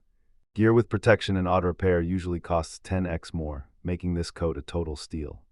Lappies hypes the coat's massive defense boost, calling it a steal. Lauren counters, what if she tells the clerk it's worth 10 times more? Lappies isn't worried, blaming the shop for their own ignorance. It's not her problem, until she suddenly freezes and scans the area. The shopkeeper eyes them suspiciously. Lauren tenses up, but Lappies stays stone-faced. Lauren leans in, asking if he's onto them. He's already breaking a sweat. Lappies smiles, he hasn't noticed yet. Even if he catches on, they'll buy it before he can swap the tags. She scans the shop, confused. The item she was eyeing is just gone. She asks where it went, but the shopkeeper scoffs. It's junk, so he tossed it in the back. Lappies is stunned he moved it, but the shopkeeper says it took a whole crew just to haul it in. She asks for a look, but he tells her to wait. It's not something he can just pull out on command. Lauren scans the racks. This tiny shop is packed with top-tier gear. Lauren eyes a small blade, deciding to grab a spare once he's got the cash.